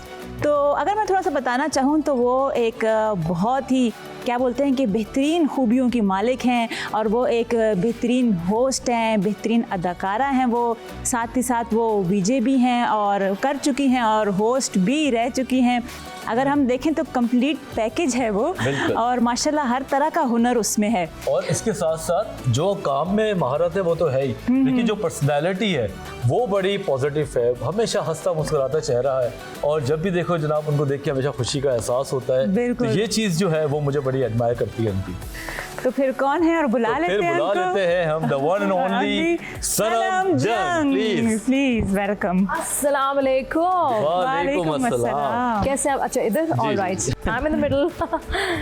कैसे आप लोग? बिल्कुल ठीक ठाक, आप कैसी हैं? बिल्कुल ठीक। रमजान मुबारक। I love the colour by the way. अच्छा, थैंक यू। आप भी बहुत अच्छी लग रही हैं। Thank you, thank you. जी जनाब, तो बताइए कैसा स्टार्ट किया, रमजान कैसा जा रहा है? बहुत अच्छा जा रहा है। अभी तो शुरू हुआ है और अभी बाकी रहता है, बट यू नो ये इतना खूबसूरत महीना है कि आपको पता नहीं चलता, ये एकदम से आता है और गुजर जाता है। और जब वो ऑलमोस्ट आखिरी का हफ्ता रहता है, देन यू रियलाइज ये क्या हुआ, एकदम चला गया। तो मेरे ख्याल से होता है ऐसे जब जा रहा है, ऑफ कोर्स रौनक खत्म हो जाती है। और फिर आप ये भी रियलाइज करते हैं कि काश मुझे थोड़ा सा वक्त और मिल जाता। बेशक बेशक। तो रमजानों में आपको इबादत तो बेशक करते ही हैं, रोज़ा भी रखते हैं, उसके अलावा कौन सी ऐसी चीज़ है जो 11 महीने करने का मौका नहीं मिलता और रमजान में आप उस चीज़ को एंजॉय करती हैं? यू नो, रमज़ान की जो एक चीज़ है जो मुझे बहुत मज़े की लगती है, पूरे साल में उसका टेस्ट वैसा नहीं होता, वो है फ्रूट चाट। बिल्कुल, वाकई में सही बात। और वो जो दस्तरखान पे फ्रूट चाट जब तक नहीं हो और उस वो मसाला और नींबू उस पे ना, I just can't imagine Ramzan without fruit chaat. अच्छा, आपकी जो बेटी है वो इफ्तारी के टाइम क्या चीज़ बहुत एंजॉय करती है? She loves samosas and pakora. अच्छा, जी पूरी फैमिली जो है ना सही खाती पीती फैमिली है, सब शौकीन है। बच्चे तो हैं, वो समोसे पकोड़े फल की तरफ कहाँ जाते हैं। सो शी इज लाइक, वो पहले जलेबी आल्सो शी लव्स। अच्छा, और दही बड़े हमारे घर के बहुत मजे के होते हैं, माश की दाल के होते हैं। अब क्योंकि अब मैं भी इनसे जो है ना हमने अपनी घर की दावत छीननी पड़ेगी। हमें छीननी पड़ेगी कि हर चीज़ जो है वो बहुत मजे की आ रही है। बिल्कुल। और जब क्योंकि मैं बातें कर रही हूँ तो मुझे भूख भी लगी, बिकॉज़ मैंने सही से खाना नहीं खाया, तो आई रियली वांट द दही बड़ास राइट नाउ। और वो भी घर वाला, जो आपके घर में घर वाला ही चाहिए। तो ये तमाम चीजों में माशाल्लाह से आप ये बताएं कि आपका क्या कंट्रीब्यूशन होता है? जीरो। हाँ, अच्छा, कुछ भी नहीं, मतलब सिर्फ खाने में? अब हाँ बिल्कुल, जाहिर सी बात है, अब्बू अम्मी के घर में कौन आके काम करता है? अब्बू अम्मी के घर में तो सब कर रहे होते हैं और आप क्वीन होते हैं ना। सो आप सनम ये ले लो, सनम वो ले लो। सो होता ही है कि मैं अपने अब्बू अम्मी के घर शिफ्ट हुई तो मेरी बहन मेरे घर शिफ्ट हो गया। अच्छा। बिकॉज उसको ना सुकून चाहिए, और जब मैं आती हूँ उसका सुकून चैन सब छिन जाता है। अच्छा, तो ये क्या वजह है जो आप आती हैं तो सुकून चैन छिन जाता है उनका? बिकॉज हम लोग एक ही रूम शेयर करते हैं और जाहिर सी बात है मेरी सोने की टाइमिंग अलग है, उसको नहीं सोना, उसको लैपटॉप पे अपनी मूवी देखनी है, अलाया का सुबह स्कूल है, सो चीज लाइक मैं जा रही हूँ, मैं तुम्हारे घर जा रही हूँ। अच्छा।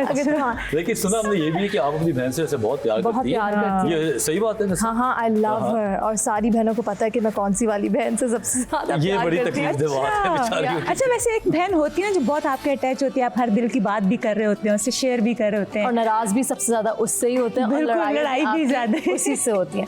तो मैं ये बता रही थी कि वो यूजली वो सहरी में क्या करती है, इवन दो हमारे कुक होता है, लेकिन वो सहरी में शी मेक्स श्योर के सारा सवाब ले ले, अम्मी को किचन में आने की जरूरत ना हो। तो मुझे कह के गई थी कि देखो अब तुम आ गई हो ना, मैं तुम्हारे घर जा रही हूँ, तो मेक श्योर करना अम्मी किचन में ना जाए। तो अब 4 सहरियाँ गुजर गई, वो आई इफ्तारी पे, वो कहती है मैंने सुना है कि तुम बहुत अच्छा सहरी का एहतमाम कर रही हो।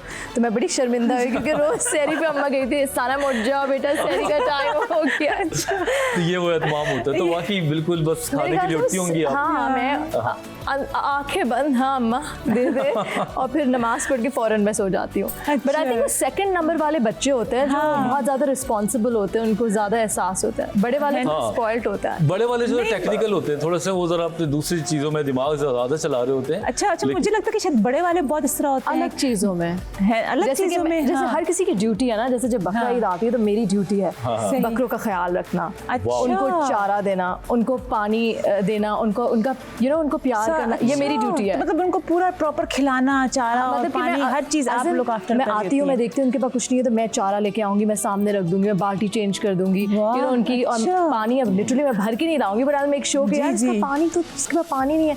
तो ये वैसे बड़ी बात है कि बकरों का इन चीजों का ख्याल अगर कोई मेरा दिल चाहता है, मुझे प्यार आता है उन पे कि बेचारे। वैसे कहते हैं साइकियाट्री में जो लोग जानवरों से इस तरह का प्यार करते हैं उनका दिल बहुत साफ होता है और बहुत नरम भी होता है। एग्जैक्टली।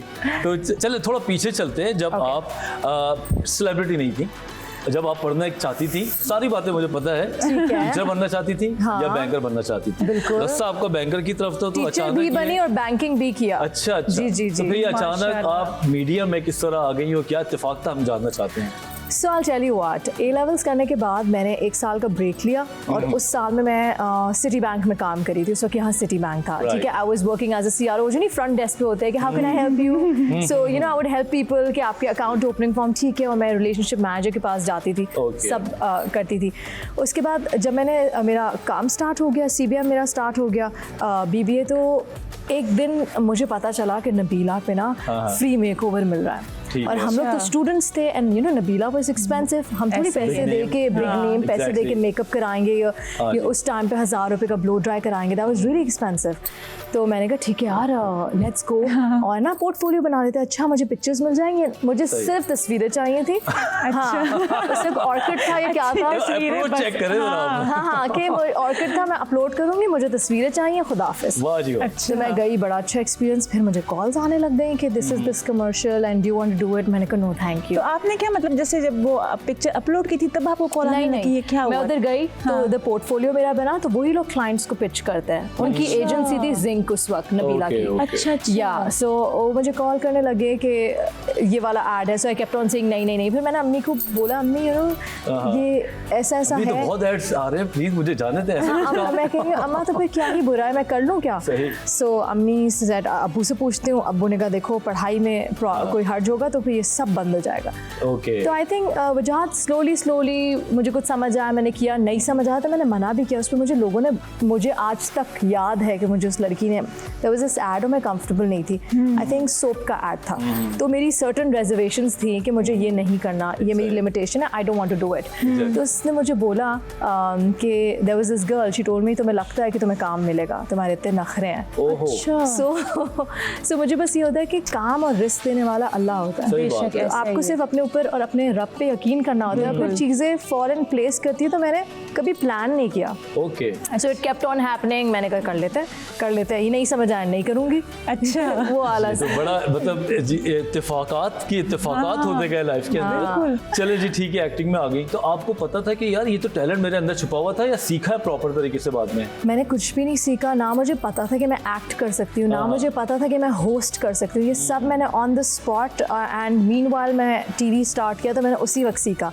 और मैं उस किस्म के इंसान हूँ कि मुझे दूसरा कहता है ना कि यू कैन डू इट, तो मैं कहती हूँ हाँ you think I can, okay, कि मुझे किसी को यकीन दिलाना पड़ता है तुम कर सकती हो। तो जब मेरा MBA ख़त्म हो गया तो मैं CV बना रही थी ना कि बस अब टाइम हो गया, अब ज़िंदगी को सीरियस करते, बहुत होगी वीजिंग वगैरह, अब let's get on track, you know, कोई अच्छी जॉब लेते हैं। नीना काशिफ ने मुझे MD प्रोडक्शन से कॉल की कि तुमने कहा था कि तुम्हारा 1 साल बाद MBA ख़त्म हो जाएगा, so I am calling you, now you come for an audition. और 1 साल वेट किया उन्होंने आपके लिए। हाँ, उनको दिमाग में थी ये बात। हाँ, नीना इज अमेजिंग, वो ढूंढ ढूंढ के लोगों को लाती है।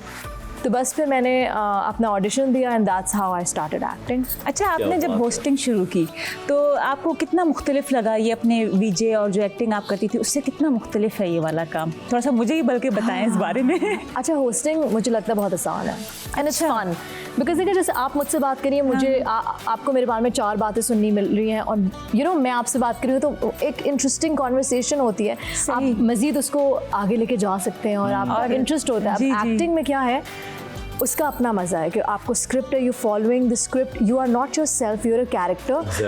उस वक्त मुश्किल होती है लेकिन जब आप अपना काम स्क्रीन पे देखते हैं you love it. So I love doing both, लेकिन जब ये चीज़ करती हूँ तो वो मिस करती हूँ, जब वो कर रही होती हूँ तो ये मिस करती हूँ। अच्छा, तो जो आप लोग जब ड्रामा कर रहे होते हैं, लाइक इसमें जो आप लोग को एक पूरा स्क्रिप्ट बताया जाता है, तो आप लोग वो याद करते हैं या अपने ऑन वर्ड्स आप लोग लगे होते हैं? मतलब there are some directors who are very particular कि नहीं इसी तरह आप लाइन डिलीवर करेंगे। कुछ होते हैं जो आपको मार्जिन देते हैं कि वही मतलब होना चाहिए, हर चीज़ आगे पीछे हो सकती है। अच्छा, तो इतना होता है, आसान नहीं है, पूरा रट्टे मारने पड़ते हैं जनाब। मुझे था कि मैं पूछूंगी, सवाल लाजमी करूंगी, किस तरीके से इतने अच्छे तरीके से वो लफ्ज अदा कर रहे होते हैं और बोल रहे होते हैं। तो बड़ा सोचती थी कि यार क्या याद करते हैं, पता नहीं अपने अल्फाज होते हैं। सही बात है, दोनों मिक्स मिक्स होते हैं, वो भी टैलेंट की बात है, कुछ लोग करना चाहें तो कर सकते हैं। अच्छा, मुझे बताएं, मुझे याद है जब आप शो करती थी एज अ होस्ट तो मैं आया, was very excited to see you, मैंने कहा वाओ क्या मेला लगा हुआ है, और मैंने भी आपके साथ एज अ गेस्ट काम किया। बिल्कुल। तो मैंने एक बात देखी कि बड़ा प्रेशर भी होता था, जो लाइटें चमक होती है, आप बताएं कितना प्रेशर है। वो तो सब कुछ होता था लेकिन उसके पीछे प्रेशर भी होता था, ब्रेक पे जाना है, ये जाना है। प्रेशर यहाँ होता है ना सारा काम में। काम में डायरेक्टर जो पीछे से चीख रहा था, ब्रेक टाइम नहीं, 30 सेकंड्स 20 सेकंड्स। बिल्कुल बिल्कुल। तो कभी ये सुना कि यार आपका काम तो मजे का है, 9 बजे आती हैं, 12 बजे खत्म हो जाता है, क्या लाइफ? हाँ, सिर्फ बोलना ही है, बस बातें ही करनी है। उन लोगों को लगता है कि काम बहुत आसान है, लेकिन उस 9 बजे लाइव जाने के पीछे जो 6 साढ़े 6 बजे उठना होता है और आके मेकअप करना होता है, तो मेरा वक्त तो तब शुरू होता है जब मैं उठती हूँ और घर से निकलती हूँ, तो वो भी अच्छा खासा ऑफिस टाइमिंग बन जाती है। बिल्कुल। और फिर आप अपनी टीम के साथ बैठते, ऐसा थोड़ी है 12 बज गए और आप खुदाफिज। तो दोनों में से मार्जिनली कौन सी चीज में ज्यादा आपने एंजॉय किया जाती तौर पे? Both, I can't choose. बड़ी सियासी बयान है, सोच मैं वही तो कह रही हूँ कि अगर होस्टिंग में ये है कि आपको फौरन लोग यू नो लाइव कॉल्स आ रही हैं, लोग आपसे बात कर पा रहे हैं, that's what I love about them, कि आप लोगों से कनेक्ट कर सकते हैं, आप जो कहना चाहते हैं उनको वो बात बता देते हैं। तो that's why I love hosting इस बात पे। लेकिन एक्टिंग का है कि आपको अपनी परफॉर्मेंस देखने का स्किल्स और निखारने का मौका मिलता है, मजा आता है। अच्छा, एक्टिंग में आपको कौन से कोई बेस्ट ऐसा कैरेक्टर जो आपने कहा कि मुझे वाकई में करके बहुत मजा आया और मुख्तलिफ भी था? ये अभी मैं कर रही हूँ जिसका नाम है प्यारी मोना। ये एक लड़की की कहानी है जो ओवरवेट है, जो प्लस साइज है, और माशरे का रवैया, उसके घर वालों का रवैया, और वो किस तरह अपने लिए लड़ती है, ये she doesn't let anybody bother her, you know. तो उसमें मुझे बड़ा मज़ा आया। वो बिल्कुल ही टिपिकल कहानी नहीं है, कुछ अलग, कुछ मुख्तलिफ था, वो सास बहू वाली चीज़ नहीं थी। Basically we wanted to teach the society a lesson कि अगर आप यू नो किस तरह फील होता है, आप किसी को इस तरह करते हैं, एहसास कमतरी का शिकार बनाने की कोशिश करते हैं, और फिर जिन लोगों के साथ ये हो रहा है वो डील कैसे करें। अच्छा, मतलब पूरा वो उस ड्रामे में आप लोग एक मैसेज देना चाह रहे हैं कि जाहिर बात है अब ऐसे लोगों के साथ जिस तरह उनको ट्रीट किया जाता है, बोला जाता है कि तुम मोटी हो, या उनके अक्सर रिश्ते भी आते हैं तो वो इसलिए रिजेक्ट कर देते हैं कि भाई ये लड़का जैसा भी हो, उनको लड़की दुबली पतली खूबसूरत हो, हसीन हो। अब आप साइकियाट्रिस्ट हैं, आप कोई इलाज करें लोगों का? मैं बिल्कुल इलाज कर रहा हूँ, कुछ लोग बाकी लाइलाज होते हैं। बिल्कुल ऐसा ही है। तो ये जो कैरेक्टर है आपने किया, कभी जाती तौर पे लाइफ में खुद भी इस चीज़ का हुआ है क्या? अपना रियल एक्सपीरियंस भी इसमें डाला आपने? बिल्कुल, definitely. I don't know if you remember the time जब मैं एक्सपेक्ट कर रही थी तो मैंने काफ़ी वेट गेन कर लिया था। एग्जैक्टली, जब आप शो भी करती थी उस वक्त मैं शो भी करी थी, तो मुझे इतना बॉडी शेम किया गया व्हाइल आई वाज एक्सपेक्टिंग कि इस तरह के हेटफुल कमेंट्स आते थे कि कि why do you even come on TV, you know you should just sit at home, you are expecting. तो मुझे ऐसा लगता था जैसे you know having a child is a बीमारी, कि इफ़ यू आर प्रेग्नेंट तो इट्स अ डिजीज़ या कोई बीमारी है कि लोग एक्सेप्ट नहीं कर सकते कि हम टेलीविजन। देखिए आपका काम है 9 से 5, आप बिहाइंड द स्क्रीन आप अपना काम करें।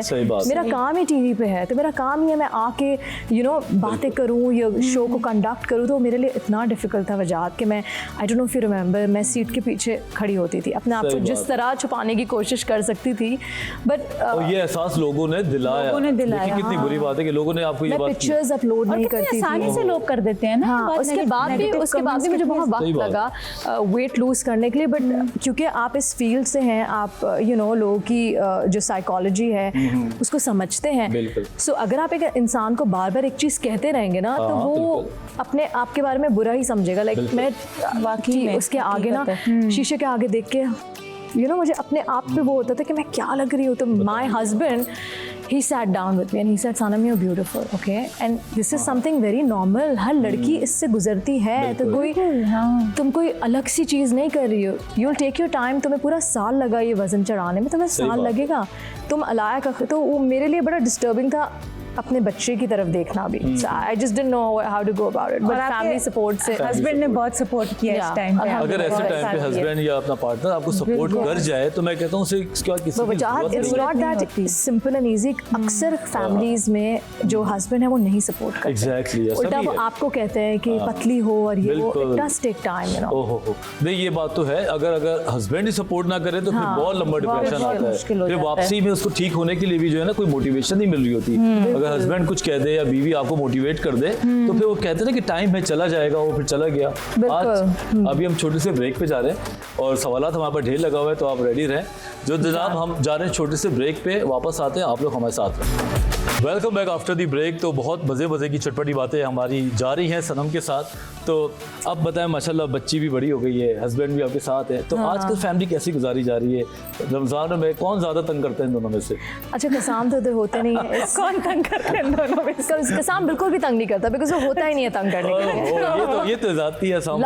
लकी वो भी लकी, मैं भी लकी। वो कहते हैं ना दूरी की वजह से मोहब्बत बढ़ती है, तो हमारी मोहब्बत इसलिए ज़्यादा बढ़ती है। बट कसाम क्योंकि वर्क्स इन अमेरिका, तो वो उधर होते हैं। अभी आई थिंक रमज़ान से पहले ही वो वापस गए हैं, तो बेचारे उसका रमज़ान उधर होता है। मेरा तो बहुत मज़े का होता है, अम्मी के घर पे कोई काम नहीं करना पड़ता। वो वहाँ पे मैं अभी कॉल करता हूँ कसाम भाई, आपको कॉल करके सब बताता हूँ। उसको पता है कि कितना काम कर सकती हो, कितना करेगी। वो तो फिर बहुत मिस करते होंगे आपको, बेटी को इतना दूर है।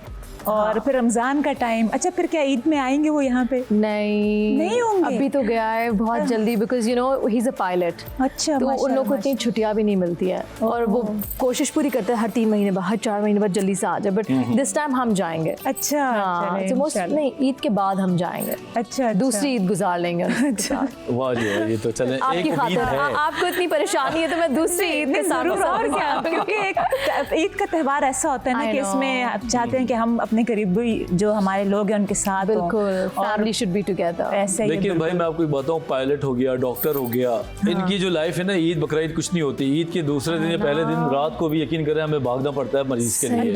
हाँ जी, और अगर हमारी बेगमात इस बात को समझ जाए तो ठीक है, वरना फड्डा है। उस दिन भी लड़ाई है आपकी कि ईद के दूसरे दिन भी पेशेंट नहीं छोड़ते आपका। ब्लॉक करो, फोन ऑफ करो, ईद के दिन कोई नहीं आएगा, कोई इमरजेंसी नहीं होगी। एग्जैक्टली ऐसा होता है। तो मेरे ख्याल से बीवियों को भी इस बात में, और माशाल्लाह बड़ी अच्छी समझ है, शी नोज कि ऐसा हो रहा है तो हम चले जाएंगे या वो आ जाएंगे। या but it's a two way communication and two way trust, और वो सारी चीज के वो भी आपको इतना लेवरेज दे और लड़की भी फिर इतनी लेवरेज दे। बिल्कुल सही, वन साइडेड होता है तो फिर नहीं चलता मामला। हाँ जी, मुश्किल हो जाता है। एक सवाल है मेरे माइंड में थोड़ा सा, मैंने हमेशा आपको खुश देखा है वैसे। Apparently you always look good. Apparently you do. Apparently, I don't know what's down inside. Yeah, I'm just coming to ask you one thing कि क्या हमेशा सनम इतनी ही खुश रही है या बीच में कोई डार्क साइड भी आई हो जो हमें पता ना चली हो?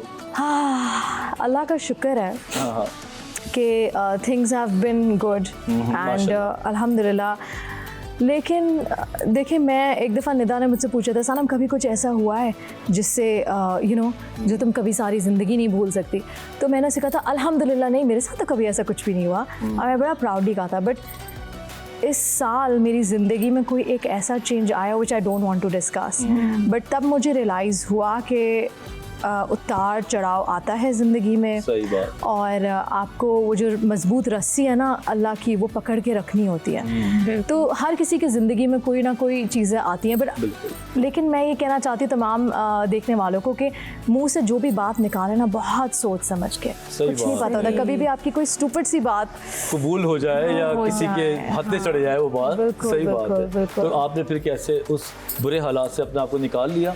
क्या सनम के अपने स्किल्स हैं इतने कि वो आराम से निकाल के बैठी? मेरी फैमिली बहुत सपोर्टिव है, मेरे अब्बू अम्मी मेरी बहनें, तो वो मुझे हमेशा समझाते हैं कि जो हो गया वो हो गया, जो गुजर गया वो गुजर गया, सही। अब आगे बढ़ जाओ, क्या कर सकते हैं, पास्ट में तो नहीं जा सकते ना।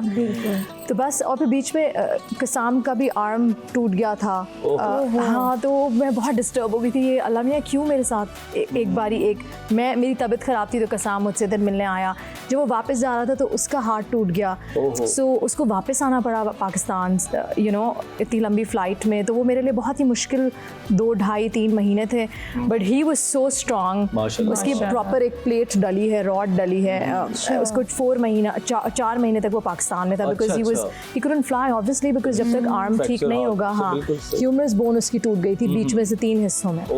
तो वो मेरे लिए बहुत मुश्किल वक्त था, बट अल्लाह का शुक्र है फिर then I kept myself busy, मैंने काम स्टार्ट कर दिया, मैंने कहा निकलो इन चीज़ों से। तो मैं उस किस्म की इंसान नहीं हूँ वजात जो चीज़ को लेके बैठ जाए और रोने शुरू हो जाए। मैं I get out of it, I come out. मतलब आप हमेशा आगे बढ़ने को तरजीह देती हैं कि जो हो गया बस उसको छोड़ दो, अब क्या अफसोस करना, आगे बढ़ते हैं। अच्छा सनम जी, आप थोड़ा ये बताएं कि बचपन की कुछ यादें होती हैं जो बंदा जब कहते हैं ना इस उम्र में, मैं भी हूँ तो मैं सोचती हूँ कि वो मेरी बचपन की यादें, जिस तरह हम बाहर सहेलियों के साथ खेलते थे, गुल्ली डंडा खेलना, मैं तो आज भी खेलती हूँ और मुझे तो मौका मिलना चाहिए, पिट्ठू गरम खेलना। और मैं तो खैर खेलती थी मैं। हाँ, बंटे भी खेलती थी मैं तो। क्या ये जो वो नहीं होते मार्बल्स, हाँ उसको बंटे बोलते थे, तो वो भी हम लोग खेलते थे। तो आप भी कुछ हैं इस तरह की यादें? क्योंकि आजकल तो देखे ना, हम ऐसा एक ज़माना आ गया कि मैं खुद भी मेरे बच्चे घर में ही होते हैं और बाहर उनको भेजते हुए डर लगता है, और यहाँ तक कि पड़ोसियों के पास भी है, मतलब हम लोग कहते हैं नहीं घर में आ जाएं तो ज़्यादा अच्छा है, तो इस तरह की सहेलियाँ दोस्त भी नहीं है उनके, बस नज़रों में रहें। क्या शायद माहौल ऐसा है, तो मुझे डर सा लगता है ऑब्वियसली। तो उस लोग अच्छे थे, और आप सबसे बड़ी की बात ये कि हमारे पेरेंट्स को पता था कि हम किन के घर जा रहे हैं, उनके अब्बू अम्मी को वो जानते थे जी। अब तो हमें नहीं पता है, हम लोग इतना वो नहीं रखते दोस्ती, लेकिन हमारे पूरे नेबरहुड के बारे में वो जानते थे। अच्छा मासूमा क्या गई है सनम, अच्छा किंजा क्या गई है। तो हम पिट्ठू खेलते थे उनके भाई के साथ, बड़े भाई। मैं छोटी होती थी तो मैं सबकी टीम में आ जाती थी। हाँ सनम हमारी टीम में आखिरी में नहीं बचते, चलो ये अच्छा आ जाओ बेचारी कहीं की। और फिर मुझे एक बात अच्छे से याद है कि मैं मासूमा को बुलाने जाती थी तो घंटी बजाती थी, तो आमिर भाई आते थे। और आमिर क्या हुआ, मासूमा को भेजते आमिर भाई, पहले दुकान से जाके मेरे लिए ये लाओ। हमारी दुकान बिल्कुल सामने थी, तो मैं उनकी जो भी लिस्ट थी ना वो कि मुझे ये चाहिए वो तो मैं लेके जाती थी, मैं ले आई। ऊपर से आई थिंक वो कुछ वो चाबी नहीं, वो बास्केट उसमें डालती थी, फिर मासूमा आती थी। आमिर भाई ने मुझे बहुत लूटा है। आमिर भाई अब्बास भाई दोनों में से कोई एक थे।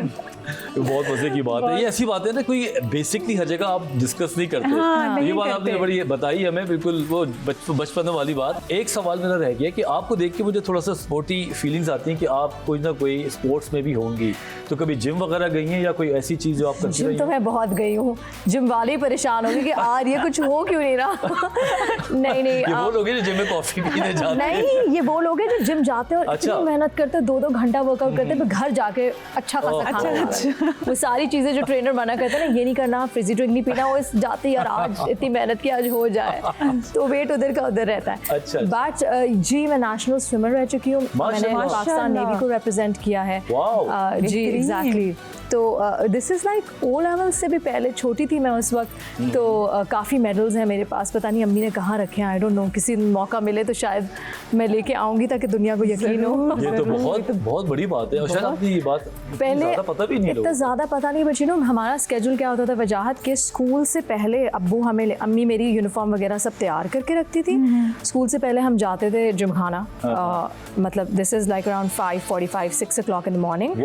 उससे भी पहले 5:30 तक तक पहुंच जाते थे। हम अब्बा हमें ट्रेन करते थे, Okay. फिर वहाँ से तैयार होके नाश्ता करके स्कूल जाते थे। क्या बात। स्कूल से वापस आते थे तो बाटू अंकल के पास स्विमिंग के लिए जाते थे, शाम में कारसाज जाते थे स्विमिंग। मतलब इतना मेरे अब्बू सही को, एक हमारे अब्बू ने ना सारी routine, बेटियों को हाँ। लड़कों की तरह ट्रेन किया है। वो बहुत स्विमिंग, अच्छा। हॉर्स राइडिंग, बैडमिंटन, मतलब हर चीज, सेलिंग, हर चीज कराई है ताकि ये तो कहीं रह बहुत ना जाए। इंटरेस्टिंग बात है, इस पे तो हम कभी डिटेल में मजीद बात करेंगे। डेफिनेटली। बिल्कुल। अच्छा, मेरा एक सवाल आपसे इंटरेस्टिंग सा है। अच्छा, मेरी बड़ी ख्वाहिश होती है कि जिस तरह वो एक जिनी लैंप है ना, अगर मेरे पास आ जाए तो है मैं ना? अपनी ये विशेस पूरी कर लूँ। खैर उसमें 3 विशेस सिर्फ पूरी कर सकते हैं, ज़्यादा नहीं कर सकते, और है तो खैर वो ही ना है तो बहुत सारी। अगर फर्स्ट करें आपको मिल जाता है तो कौन सी कोई ऐसी विशेस होंगी जो आप कहेंगी कि मुझे मौका मिले और मैं पूरी करूँ वो?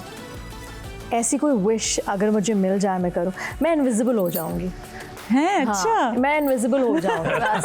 हाँ भाई, कौन क्या कह रहा है, कब कह रहा है, सब पे मैं नजर रखूंगी। पीछे पीछे बैठेगी, अच्छा तो मेरे बारे में ये बात करते हो, अच्छा क्या था, फिर मैं टैरो कार्ड रीडर बन जाऊंगी ना, मुझे सबका सब सब पता पता होगा होगा। फिर तो। मैं ऐसी, आप इधर जाने वाली हैं, आप वो, सबके प्लान्स मुझे पता होंगे। वाह, एक विश में ढेर सारी विश पूरी करने जा रही है, कितनी वही ना, क्लेवर मतलब जवाब अगर है। ऑनेस्टली अगर मैं सीरियसली बात करूँ तो मैं चाहूँगी कि हमारे मुल्क का निज़ाम बेहतर हो जाए। कोई ऐसी विश करूँगी, कोई ऐसी जादुई या कोई ऐसी मैजिकल पावर हो जिससे सारी पॉवर्टी ख़त्म हो जाए, जो लोगों के पास नहीं है, और सब लोग बैलेंस हो जाए, अमीर बिल्कुल, गरीब बिल्कुल, हाँ। फ़र्क ना हो, बस सब बैलेंस हो, सब खुश रहें, सबके खुश पास रहें। खाने पीने का हो, सबके बच्चों को अच्छी एजुकेशन मिले। That's it. क्या बात है, ऐसे अल्लाह ही है। आपकी इस ख्वाहिश को जिद के जरिए ये हम- पूरी करे, आमीन, या जैसे भी आमीन। पूरी बस करे, इंसानों लेकिन के जरिए हो करते जाए हैं। पूरी, वाकई में हो इंशाल्लाह, जाए, क्योंकि हम इंशाल्लाह। सबकी ख्वाहिश है। सही बात बिल्कुल है। ऐसा ही है। रियली ऐसा ही है। अमाउंट के पाकिस्तान के हालात जो हैं वो इक्वालिटी पे आ जाएं, सब एंजॉय करें, सब मजे बिल्कुल, करें, क्या बिल्कुल बात ऐसे ही होगी। है। बिल्कुल। वैसे सनम जी, थैंक यू सो मच कि बहुत मज़ा आया आपके साथ, बहुत कुछ सीखने को मिला मुझे।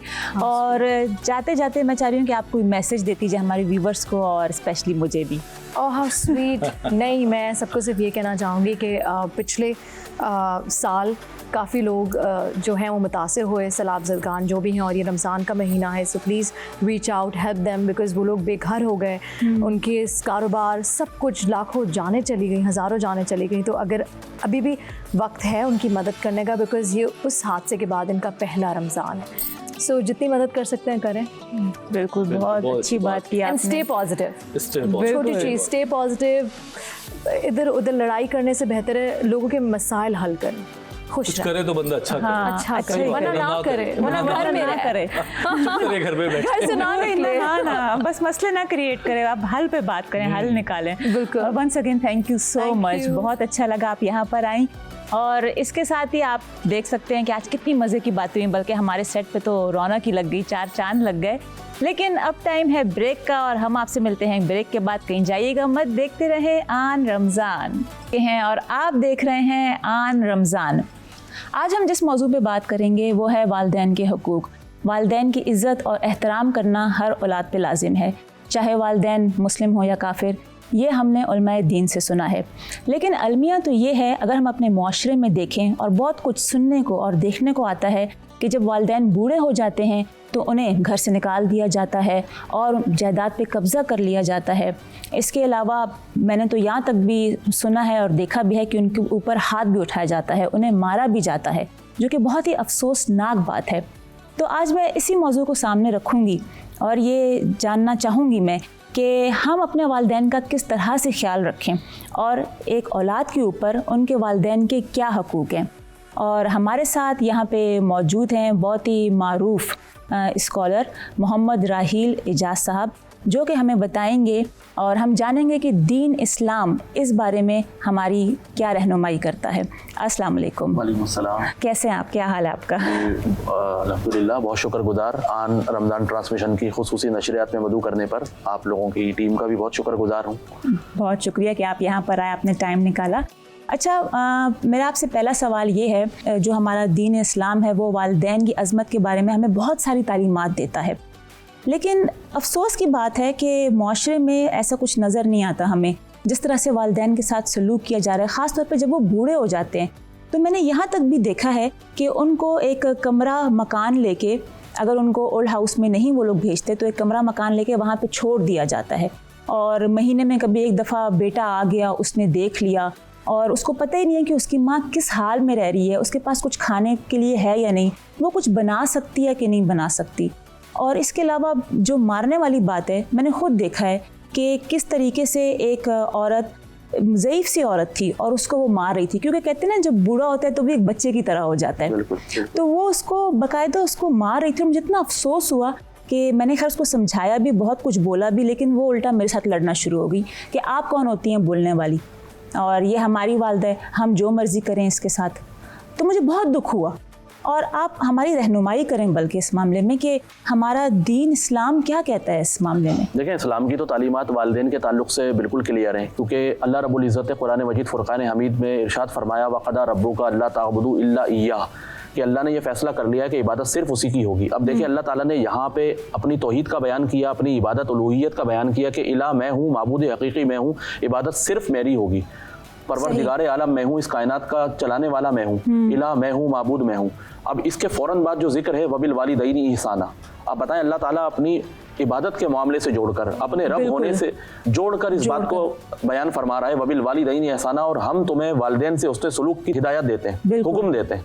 अल्लाह ने यह फैसला कर लिया इबादत सिर्फ उसी की जाए, और वबिल वालिदैनी ihसाना के वालिदैन के साथ उससे सलूक करो, भलाई में पेश कदमी करो, उनका ख्याल रखो। देखें, एहसान एक जामे इस्तिलाह है, एक कॉम्प्रहेंसिव टर्म है, इसके अंदर बहुत सारी चीज़ें सिमट कर आ जाती हैं।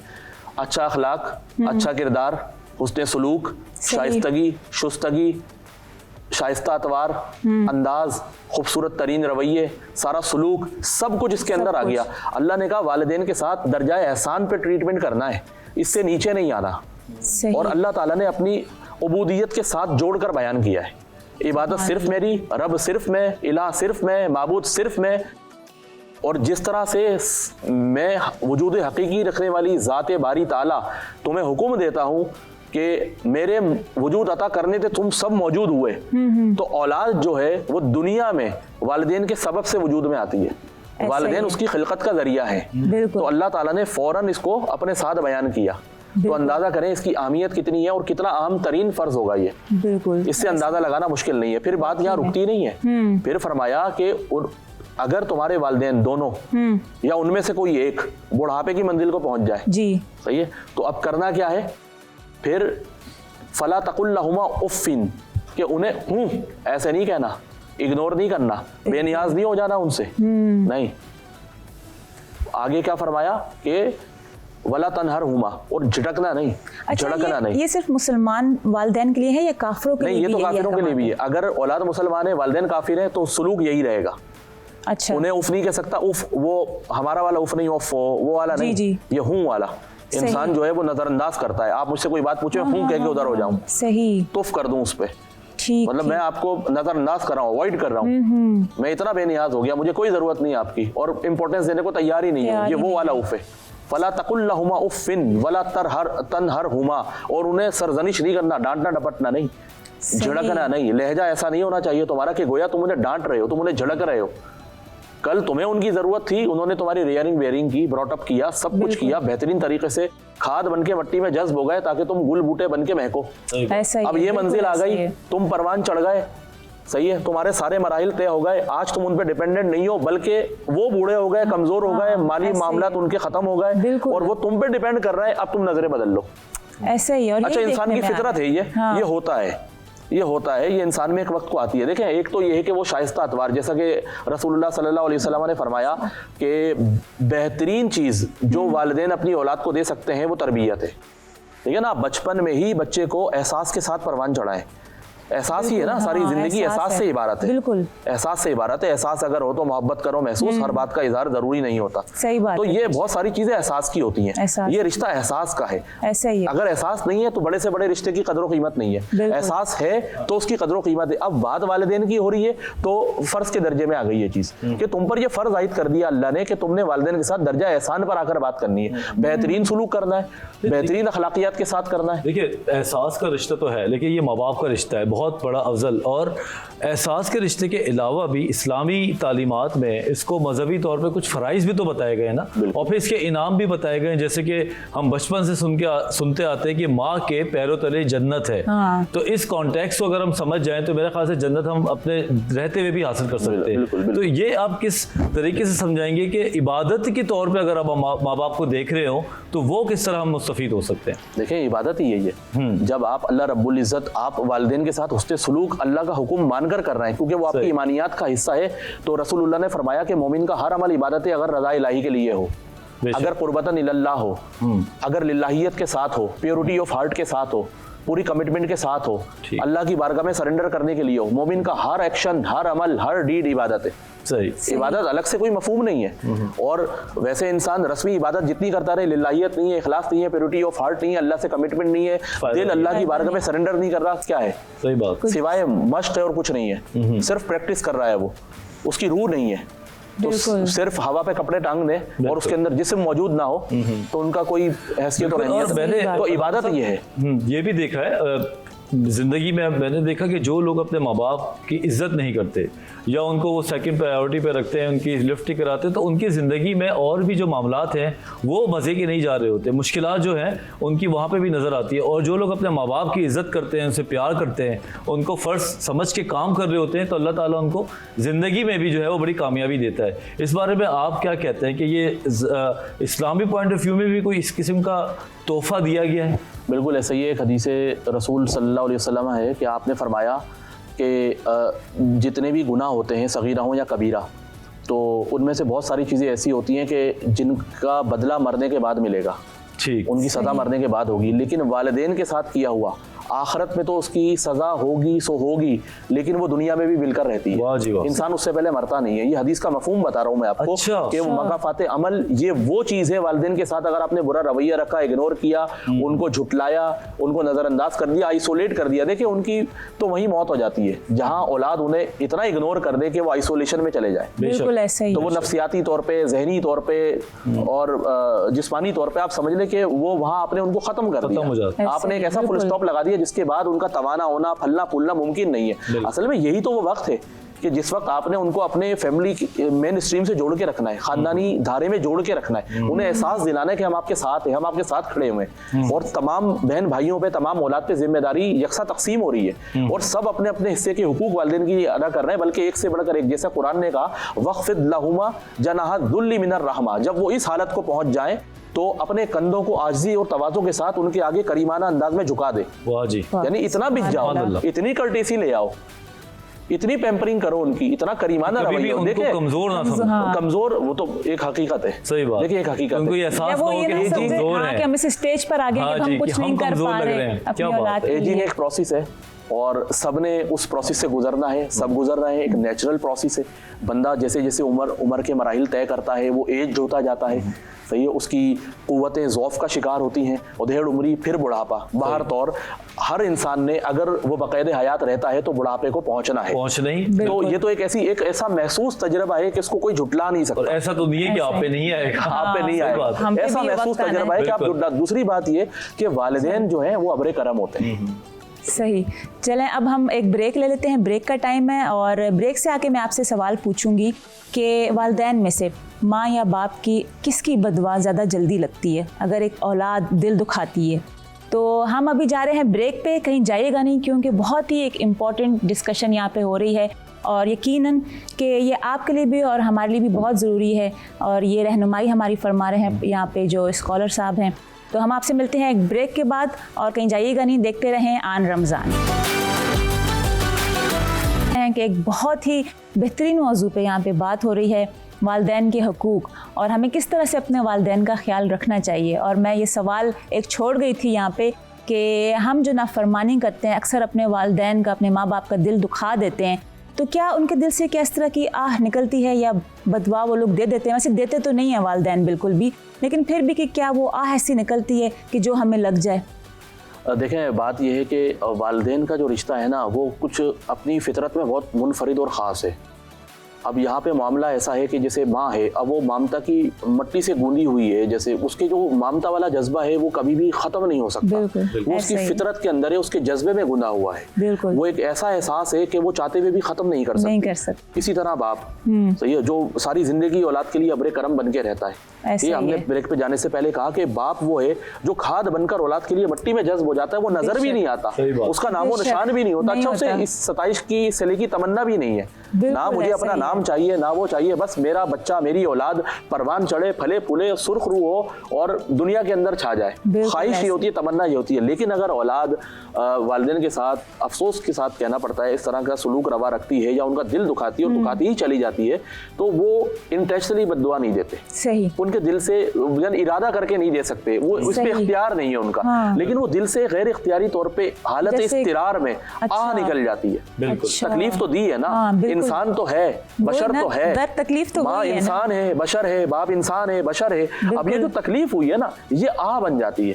तो अल्लाह तो सुन रहा है, अल्लाह तो देख रहा है, ऐसा ही। तो अब ये काम ऐसा कर दिया कि ये इतना मुकद्दम फरीज़ा था कि इसके अंदर ज़रा सा भी इस मामले की गुंजाइश नहीं थी। अल्लाह ताला ने आपको यहाँ पे कोई सॉफ्ट कॉर्नर दिया नहीं, ये सब तक था। तो इसी वजह से इसकी बार बार ताकीद की, एहसास दिलाया कि देखो वालिदैन के लिए तो हमने तो उनकी फितरत में डाल दिया, तुम उनके वजूद का हिस्सा, और वो ये बात पूरे अपनी वजूद की तवानाइयों के साथ महसूस करते हैं। सही है, तो उनके साथ तो ये मामला है, तुम्हारी तरफ से गड़बड़ हो सकती है। जब तक कि तुम वालिदैन बनोगे तुम्हारे साथ ये मामला होगा, उससे पहले तुम कोई गड़बड़ ना कर जाओ। देखिए बात तो सही है कि माँ बाप कभी भी दिल से बद्दुआ नहीं दे सकते।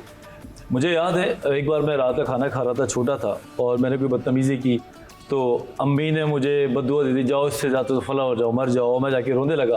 1-1.5 घंटे के बाद वो आई और मुझे उन्होंने प्यार किया। मैंने कहा अम्मी आपने मुझे बद्दुआ दी, तो उन्होंने बोला बेवकूफ़, हम कोई दिल से बद्दुआ थोड़ी देते, और उन्होंने मुझे प्यार किया। और वो टाइम मुझे आज तक बिल्कुल नक्श है दिमाग में। ये बद्दुआ भी समझ आती है, गुस्से में माँ बाप ने अपने जज्बात की अक्कासी कर दी, ख़त्म हो गई। लेकिन ऑन द अदर एंड ऐसी औलादी भी तो है ना जो कि मुस्तकिल माँ बाप का दिल दुखाती हैं, उनका दिल तोड़ती हैं, सामने बदतमीजी करती हैं, ऐसे तरीके से पेश आती है कि उनके दिल से वाकई बद्दुआ निकलती है। तो क्या ऐसी बद्दुआओं के बाद आलम में यहाँ पे या आखिरत के टाइम पे क्या उसका कोई नुकसान नजर आता है ऐसे शख्स? अच्छा, आप जिस बद्दुआया कलिमात की बात कर रहे थे वो असल में मुशफ़िकाना होते हैं और वो सरजनिश के तौर पे होते हैं, और वो अल्फाज इस्तेमाल होना तो वो दुआ बन के ही लगते हैं। उसका तो रिवायत में हमें मफहूम मिलता है कि वो दुआ बन के लगते हैं। ठीक है ना, तो वो तो यूँ है मामला। बाकी जिस बद्दुआ की अगर इस तरह से किसी के माँ या बाप के दिल से ऐसी बद्दुआ बन के निकल जाए तो समझ लें वो सीधे अर्श के पाए हिला देती है, जाकर साखाए अर्श को वो हिला देती है, मुतज़लज़िल कर देती है। जो अल्लाह के मुक़द्दस तरीन फरिश्तों ने कर्रो बिया ने थाम रखे हैं, अल्लज़ीना यहमिलूनल अर्श, ये उनको हटाए बगैर उनके पाए हिला देती है। आप अंदाज़ा करें अल्लाह ताला का वो अर्श जो अल्लाह रब्बुल इज़्ज़त कुरान मजीद में जा बजा जिसकी तक़द्दुस के बारे में इरशाद फरमाया, अपने इक़्तिदार के ताल्लुक से बयान फरमाया, ये बराह रास्त अर्श तक रसा होती है, वहाँ पहुँचती है। तो आप अंदाज़ा करें कि जिसके लिए पहुँची उसका हाल क्या होगा। बिल्कुल ऐसा ही है। उसकी तो वो मकाफाते अमल ऐसा है कि समझ लें उसकी बर्बादी या हलाकत तो वहीं से शुरू हो गई। अब आखिरत में तो जो होगा सो होगा, लेकिन फिर भी वही बात है कि वो जो हमें रिवायत में किस्सा मिलता है कि एक माँ अपने बेटे से नाराज़ थी, तो उसको हालत नज़ा जब तारी हुई तो जहाँ कनी के वक्त बहुत सख्ती हुई उस पर, और उसकी वो जहाँ बलब हो गया और जहाँ कनी का वक्त उसका ख़त्म ही नहीं होके दे रहा। अच्छा, ये वो हालत होती है मरज़ुल मौत कि इसके अंदर ना बंदा कह सकता है ना सह सकता है। सही। बंदे पे जो गुजरती है या वो जानता है या उसका अल्लाह जानता है। ये ऐसी हालत होती है, ज़बान बंद हो जाती है और आलम गैब की चीज़ें नज़र आने लगती हैं और इंसान के सामने के पर्दे उठने लगते हैं, लेकिन अब वो कुछ कर नहीं सकता। अच्छा, ये अरसा जितना तवील होता है तकलीफ उतनी बढ़ती है। आम मोमिन की, आम मुसलमान की बात कर रहा हूँ। तो अब वो ऐसा मामला हुआ, ख़त्म नहीं हो रहा। लोगों ने रसूलुल्लाह की बारगाह में ये बात पहुँचाई, आप सल्लल्लाहु अलैहि वसल्लम तशरीफ़ लेके गए, आपने देखा तो आपने कहा कि इसकी माँ को बुलवाओ। उसकी माँ से पूछा कि क्या तुम इससे राज़ी नहीं हो? उसने कहा इसने मेरा ऐसे दिल दुखाया था, फिर ऐसा किया तो मैं इससे नाराज़ हूँ।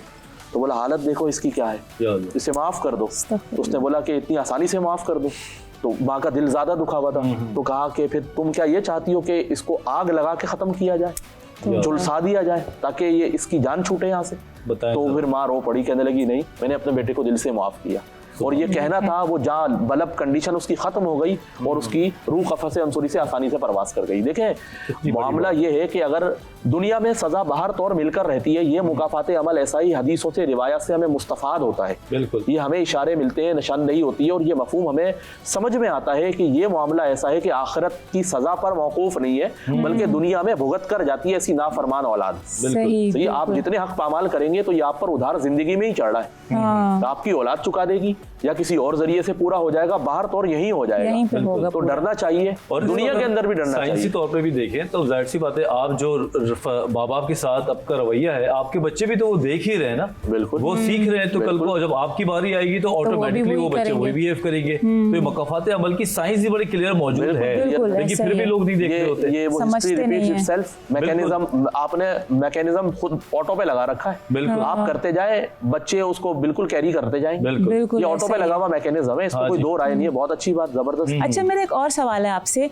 कि अक्सर जिस तरह वालिदैन में से कोई भी बीमार हो, वालिद साहब या वालदा, तो अब जो बेटियां जो ब्याह गई हैं, जिनकी शादियां हो गई हैं, अब वो खिदमत तो उनकी करना चाहती हैं, अपने घर में भी रखना चाहती हैं उनको, लेकिन ज़ाहिर बात है वो अब ससुराल में होती हैं, मजबूर होती हैं, उनको नहीं रख सकती हैं और वो जानती भी हैं कि हमारे जो वालिद या वालदा हैं वो तकलीफ़ में।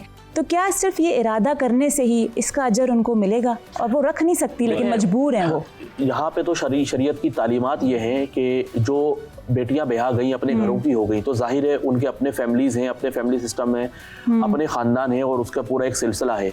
तो उनके ऊपर तो शरीयत ने इतना हक आयद किया है कि वो गाहे गाहे अपने वालिदैन की तरफ विजिट करते रहें, सही, उनका हालचाल पूछते रहें और जिस हद तक मुमकिन तौर पे ख्याल रखने के इक़दामात हो सकते हैं वो कर लें। ठीक है। अगर किसी की ये मजबूरी है कि उसको इजाजत नहीं मिलती या माली तंगी इतनी है कि वो जा भी नहीं पाती या हालचाल पूछ भी नहीं पाती, वैसे तो आज के दौर में इस हद तक तो तंगी, एक वो फोन मौजूद है, दूसरे जराए सोशल मीडिया के मौजूद है राब्ता करने के ताल्लुक से। तो एक ये है कि कह लिया जाता है, सुन लिया जाता है, दाद रसी हो जाती है, दिल हल्का हो जाता है, ये सारे जराए मौजूद है। बाहर तौर अगर ये फर्ज भी कर लिया जाए तब भी अगर वो अपने वालिदैन के लिए दिल के अंदर जो जज्बात रखती है और ये सारी जो नेक तमन्नाएं रखती है उसको अजर मिलेगा, उसको मिलेगा। लेकिन कंडीशनल है ना, पर्सन टू पर्सन वेरी करता है। लेकिन शरीयत ने उसको इस बात का मुकल्लफ नहीं बनाया कि वो उनकी जिम्मेदारियां उठा ले। अच्छा, सही है, उनके सारे खराजात अपने जिम्मे ले ले, नहीं, हालचाल पूछे, उनको जाए, उन्हें देखे और उनके साथ वक्त गुजारे, अपनी औलाद के साथ उनका इंटरेक्शन करवाए, ये सारी चीज़ें, ताकि मतलब नवासा नवासियों के साथ वो खेलें, खुश हों, उनके साथ वक्त गुजारें और बेटियां उनका हालचाल पूछे। बिल्कुल, वैसे भी कहते हैं कि जो बाप होता है उनके करीब जो है वो बेटियां होती हैं, रौनक होती है उनके घर की, तो जाना भी चाहिए।